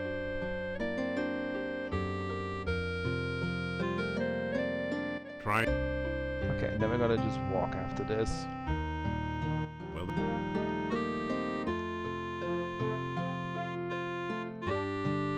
Take the rope and grapnel, and now go in here. there's only a certain amount of punishment your body can stand on any given day. Okay, we add some of these then. You consider placing a few more weights in the baskets, but think better of it. You've done enough stepping for today. Oh, well, I guess we don't step today. Fine. Let's go grab some potions.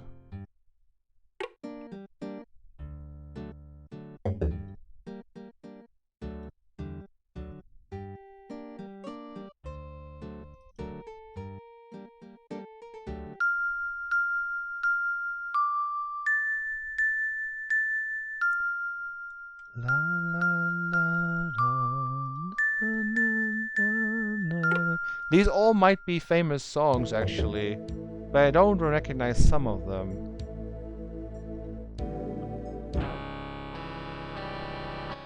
I have made substantial progress with my Frankie since your last visit.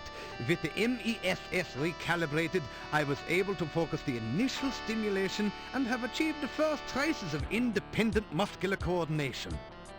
See for yourself. It is not often that ordinary people such as yourself have the opportunity to witness true genius. I expect that you are feeling especially honored just now. Let's tell about Tarna. You regale the doctor with tales of your exploits in Tana. Oh, that sounds like a truly awful land. Primitive conditions, almost no science. That apothecary Salim sounds like someone I should meet. Heh, you could. Not sure what you guys would discuss, though. The MESS is my patented magnetical electrical stimulation system. With it, I am able to re-establish neuron paths through formerly dead tissue. It also can be a good companion on those lonely Friday nights in the lab. What?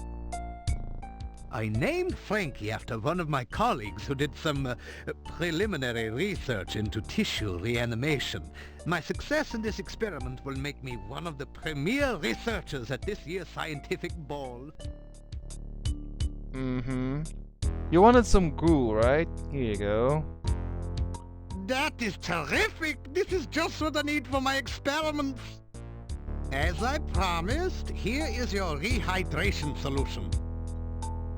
It's just water, right? Rehydration solution.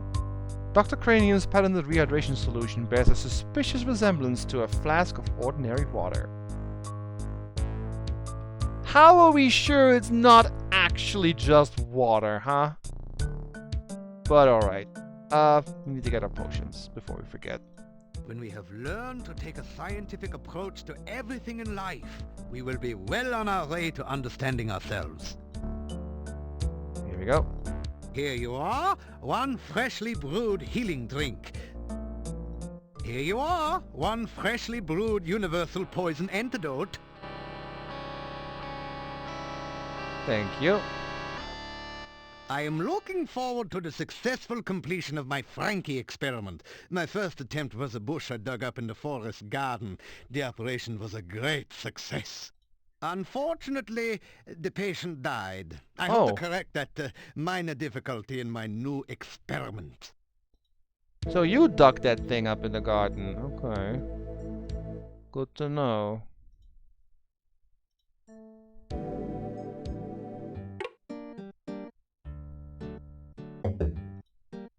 You want me to drink it? I can try.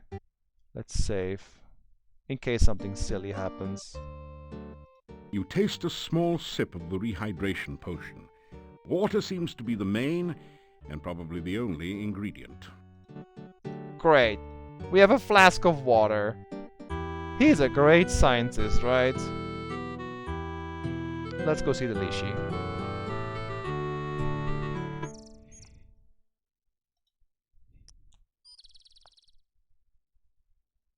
I should have checked, but how are we doing on rations now? Oh, 4.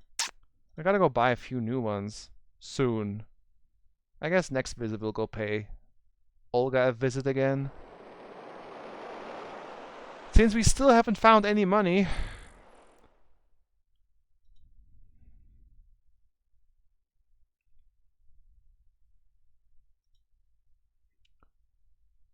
before he invents weird water, yep.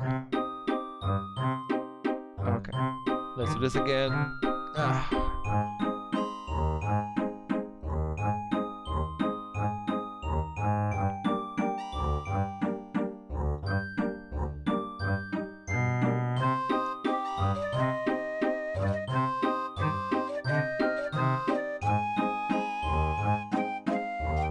Why does he have to play around so much?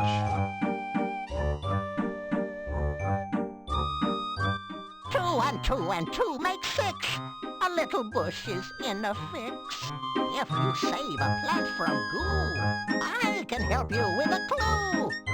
Well, we did this time. We got our bush. Tell about the bush in the goo. There we go. 6 and 7 make 13. Plant it in a garden green. Flowers bloom and waters flow. Plant the bush where it will grow. Well, that's not hard. Let's go do that.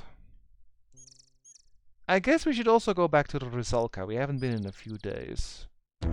Uh-oh. Oh, I should try throwing rocks. Bunny! I did hit it. Yeah, I hit it a few times. Good. Hooah! Bunnies are easy. We've seen 2 out of the 3 daylight creatures, and obviously none of the night creatures yet. We haven't seen the toughest day creature yet. And oh boy, it's a rough one. It's why I'm still sneaking, because I'm not that strong yet. I would rather not fight one at the moment, but if I run into one, then so be it. Alright, here we are. Plant the bush, where it will grow.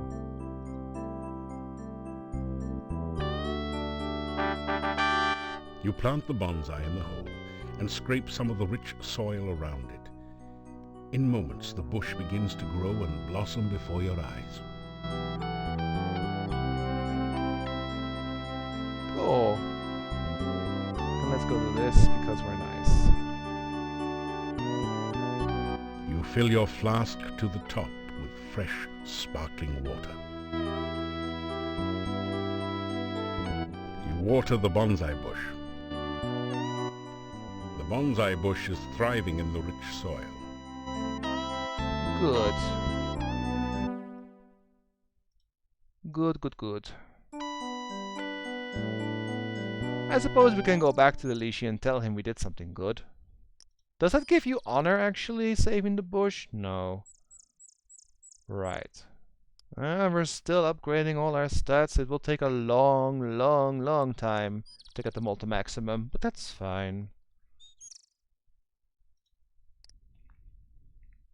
Yep, there's a lot of Monty Python references in this game, Typh, as well as Edgar Allan Poe and a couple of other cultural references. I think it was this way. Yep. Ugh. I'm running here.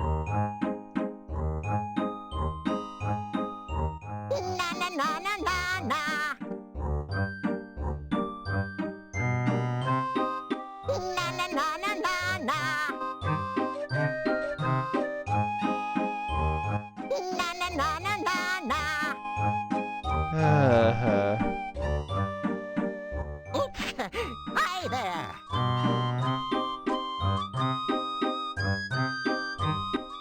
3 and 3 make 9. Who lives among the watery brine? Fishy, squishy riddles make. Tell me now, who's in the lake? Well, we know that. In the lake is Rusalka. 1 and 2 and 3 make 6. Who hides her hut behind trick sticks? Magic message. Bush is here. In the ride with disappear. Bush is here, and the rhyme with disappear. Alrighty. We got something new from the Lishi. A message for the bush. Oh. Uh-oh. Well, hello. A vicious, slithering Necrotor comes crashing through the woods after you. It doesn't look very friendly either. This thing is nasty, so let's see.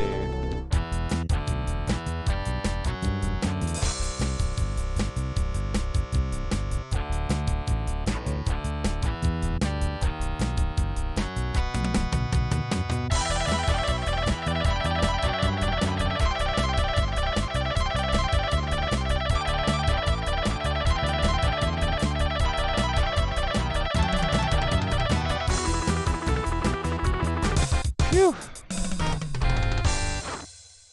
Yeah, that was... Look, that was my health bar. This guy hurts.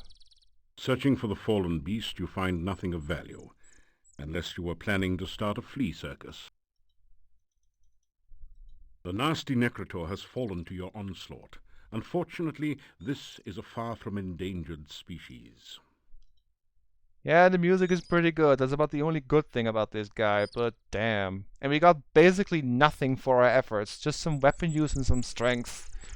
You guys notice that there's a vast difference in how quickly stats go up in this game? Compared to the last game. Like, we haven't gotten any dodge yet, and most of our stats are still around 300. So, it goes up slow. But like I said, the game is a bit longer than usual, so I guess it's okay. Well, we didn't die. I wasn't expecting to die, but that guy does hurt, so... Now you guys have seen all of the daylight creatures, which is good.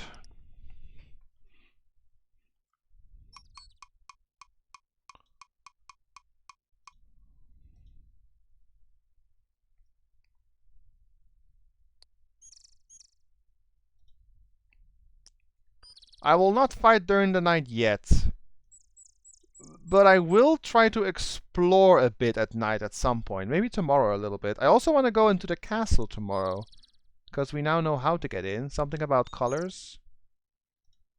Don't you guys love it how in this game you slowly, like, learn things and slowly unlock new areas and see new things? Compared to the last game, where we were already halfway after one stream, we're not even 1/4 in, like barely 1/4 in right now. So this game does take a while to finish, which is fine by me. So, what we learned from the Lishi. The bush doesn't seem to have much to say to you. But we have something to say to you. Tell the bushes to grow and prosper. No. Say a magic phrase. And now we can go in.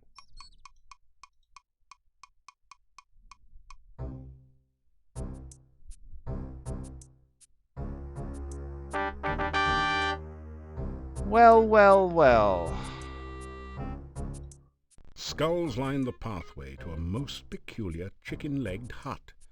There can't be many like it. This must be Baba Yaga's hut, last seen in Spielberg. It's a dead body, artistically laid out for maximum shock effect. Actually, it just happened to fall in that position, but please don't tell anyone. Skulls line the... No. Skull... No, this. No. Okay, I guess not. A huge old gnarled oak nestles a large rock under its roots as if it were hatching an egg. An ancient dried corpse hangs from its boughs. Something to loot here? I guess not.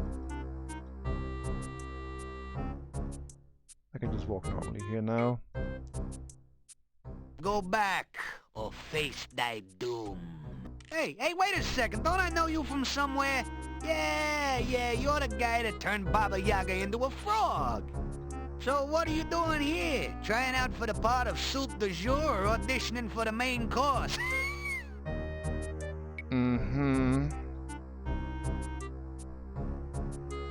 Yeah. Good to see me again, I know. So, what do you want? Don't remind me. I thought I was gonna be left behind when the hut flew the coop, but Baba Yaga picked me up later. You sure made her mad. Yeah, I made her mad, so what?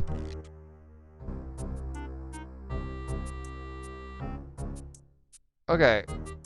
That glitched out a bit, but basically, I'm gonna tell you what it says. I'm asking about the gnome, and then the dialogue is missing. But basically, he's asking for, bring me something that will be useful and add to my character.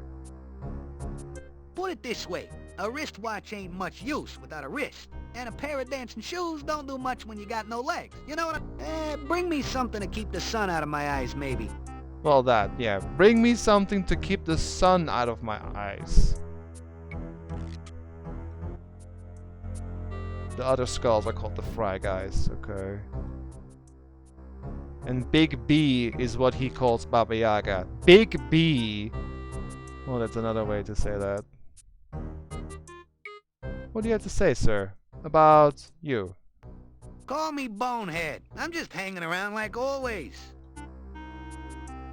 She's back to her old self, if you knows what I mean. Other than a craving occasionally for flies and a distaste for frog legs, she's the same as ever. Danger? Around here? Nah, must be your paranoia acting up again. This place is as cozy and safe as a coffin. Yeah, that sounds nice. You can see for yourself that the hut's okay. Took it a bit to settle down from the last flight, though. You mean the hut of brown now sit down sort of thing the last time you was by? Well, that don't work anymore. Just go up to the hut and it'll squat and let you in, if it wants you in. My eye? Not bad at all. I has to admit, you gave me a real gem. I did. From Braugi. So here's a silly death you can get. What do you say if we just walk up to the hut? La la la la la. I wouldn't do that if I was you, but I'm not. La la la la la la la. Boom. Don't say I didn't warn you, buddy. You actually get zapped. And if you die from it, I think you have a very dumb death here. I'm just gonna try. Just for your guys' entertainment. I know it's stupid. I just want to see. I think there's a very dumb death you get if you get zapped by this thing too many times. Yes, I know. I already saved, so I'm just gonna do it until I die. And then I think you have a very dumb death. Getting killed by laser beams from these skulls. Which he calls, the Bonehead calls them the Fry Guys.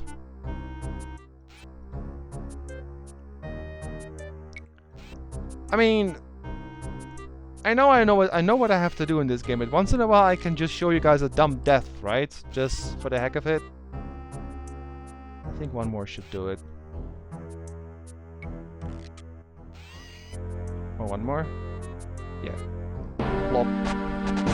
SDI defense! You see the lights! Your whole life goes past! Your eyes in a flash! Or maybe those were just the skull's laser eyes flash prying you.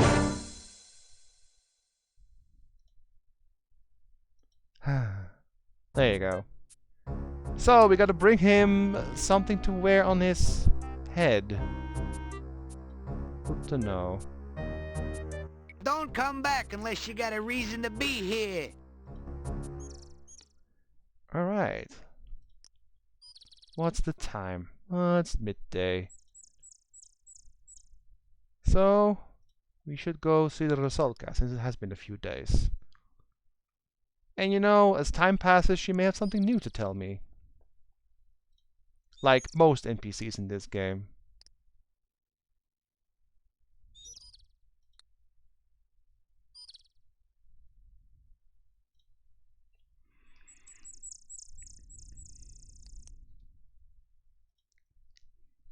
I thought Fry Guys were from Super Mario Bros. 2. Well, I mean, true, but I think they just literally mean that these guys fry people.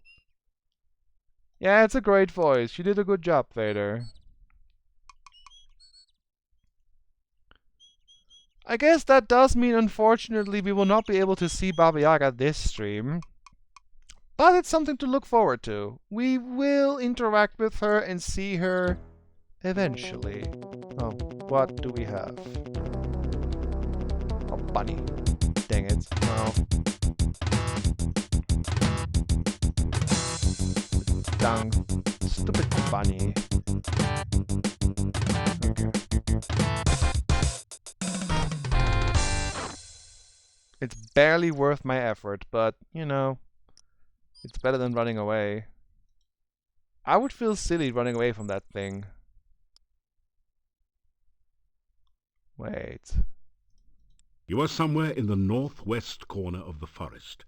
I think I messed up and the lake is actually down here. Because I think that goes to the castle. Yeah, it's down here. Yeah, here we are. Alright.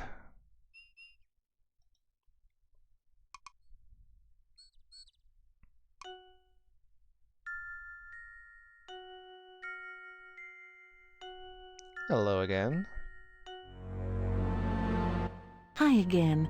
I'd hoped you'd come back. It gets lonely here with no one to talk to but the fish. You know, we'd better not touch. I'd have to drag you to your death, and I really don't want to do that. You've been kind to me, and I like you. You know, at least she's honest. You sure have been a lot of places. The only place I've been besides the lake is a swamp, and that's not exactly a tourist attraction. I may have been places while I was alive, but I can't remember back that far.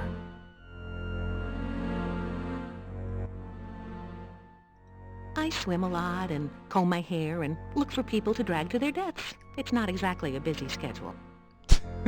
She's so casual about it. The swamp to the southeast is a very scary place. I swam there once out of curiosity. I was combing the weed and goo from my hair for weeks afterwards. The will-o'-the-wisps were friendly enough, but those grasping arms, ugh. Weirdest of all were the creatures standing guard near some sort of tomb. Well, I'm not going back to that swamp for anything. Will-o'-the-wisps are the souls of lost children. They play around the swamp at night. They look like little sparkles of light.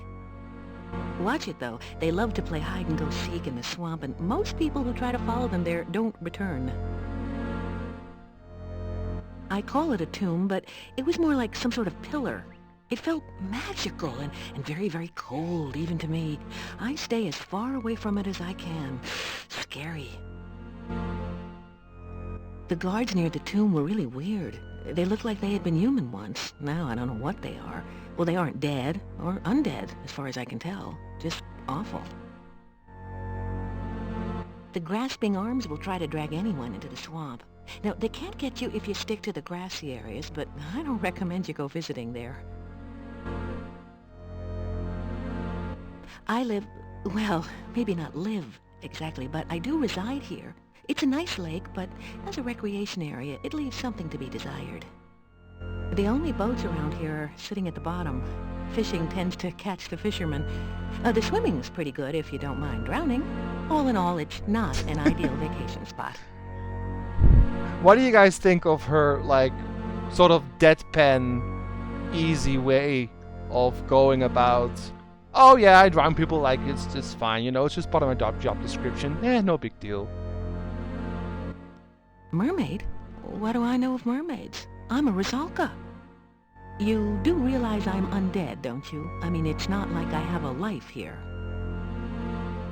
Har har. It was great talking to you again. Come back soon. No problem.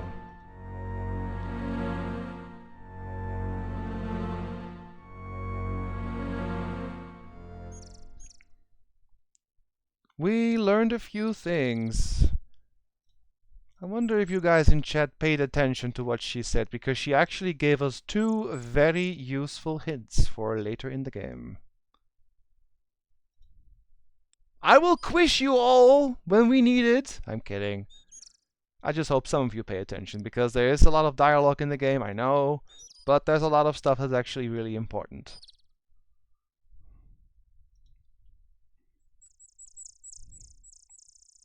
Phew. A gruesome, horribly slathering monster just wandered by without seeing you. And did he look hungry? Well, that means our sneaking worked. How are we doing on food? Oh, we still have 4. Right. Let's go to the... What time is it? Okay, let's go to the gatekeeper. We should tell him about his wife, I suppose.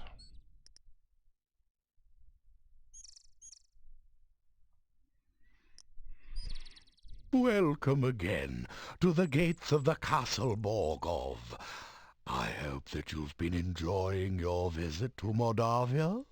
Sort of. You tell Boris what Olga said about him. He blushes. Olga was always opinionated. I grew tired of listening to her complain about me all the time.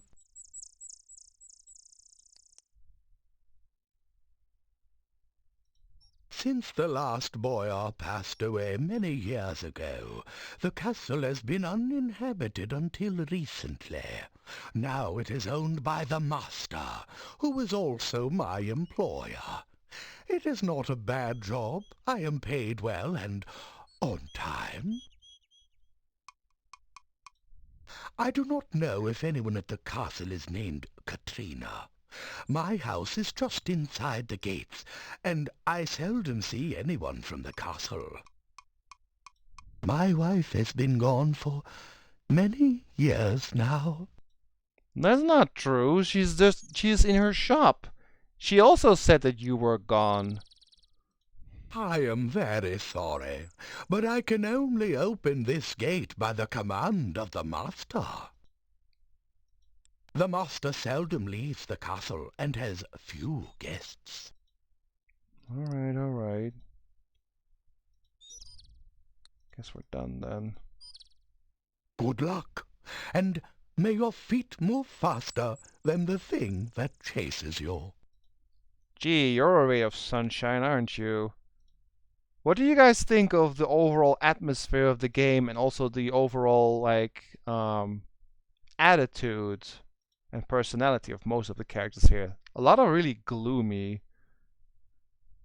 But I guess it kind of fits with the whole area, right?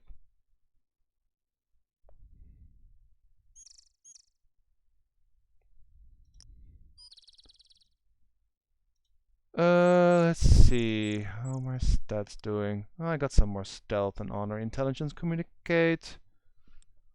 Which is all well and good. What's the time? Oh, it's only midday. Is there anything I can do in the city, in the town, I mean? I should stop streaming soon, actually. I should go out at night a little bit tomorrow, and also go to the castle, because I kind of want to do that.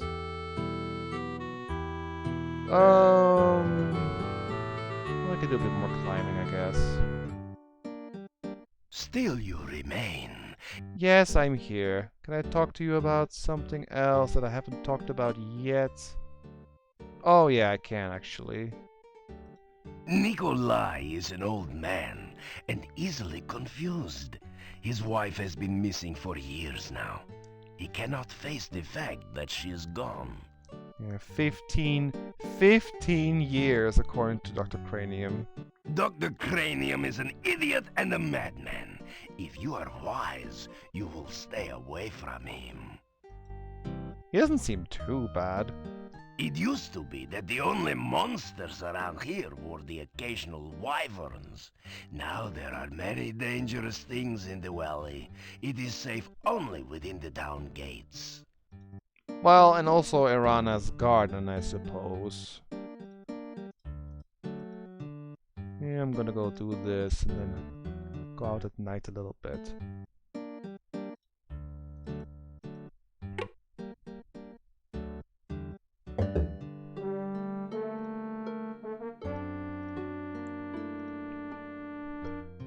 Feels like older movies, yeah, true.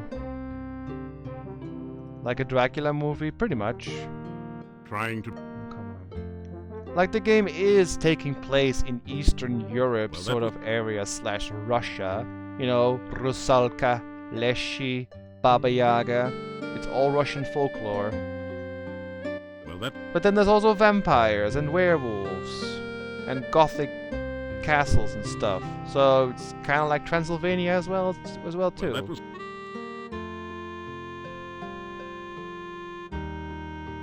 Trying to... Well, that... I think climbing is maybe the most underused skill in all of the games. Because if you think about it, what did we actually use climbing for in the entire franchise? We climbed up a tree to get a ring out of a nest in the first game. We climbed over the town gates, which was totally optional in the first game. And then in the second game, we only climbed once down a rope in the cave with Suleiman. That was just once. And in the third game, we climbed one tree, and that was it. And then here, we haven't actually really needed to climb yet. We're just practicing it, but we haven't actually used it yet. After some...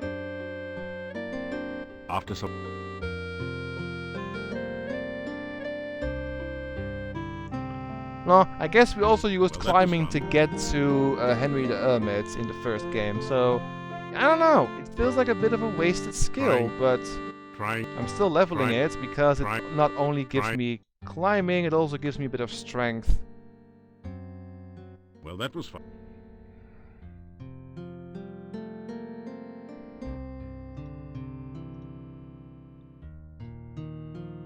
Well, that was fun.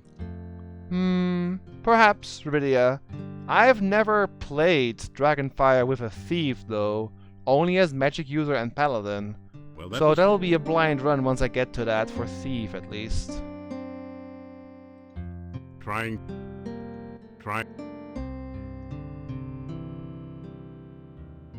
Well, that was fun.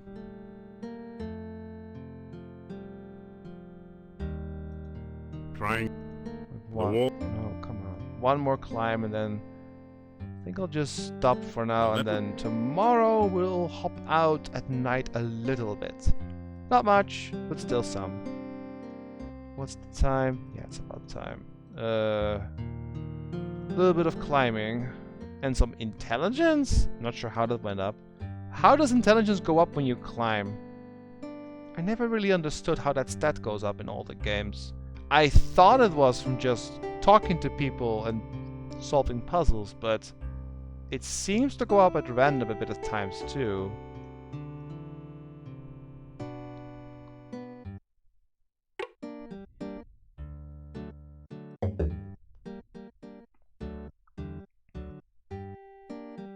Right, it's about time we stop for today, so I'm just going to rest up here, so I'm ready After some to rest, explore the night a little bit.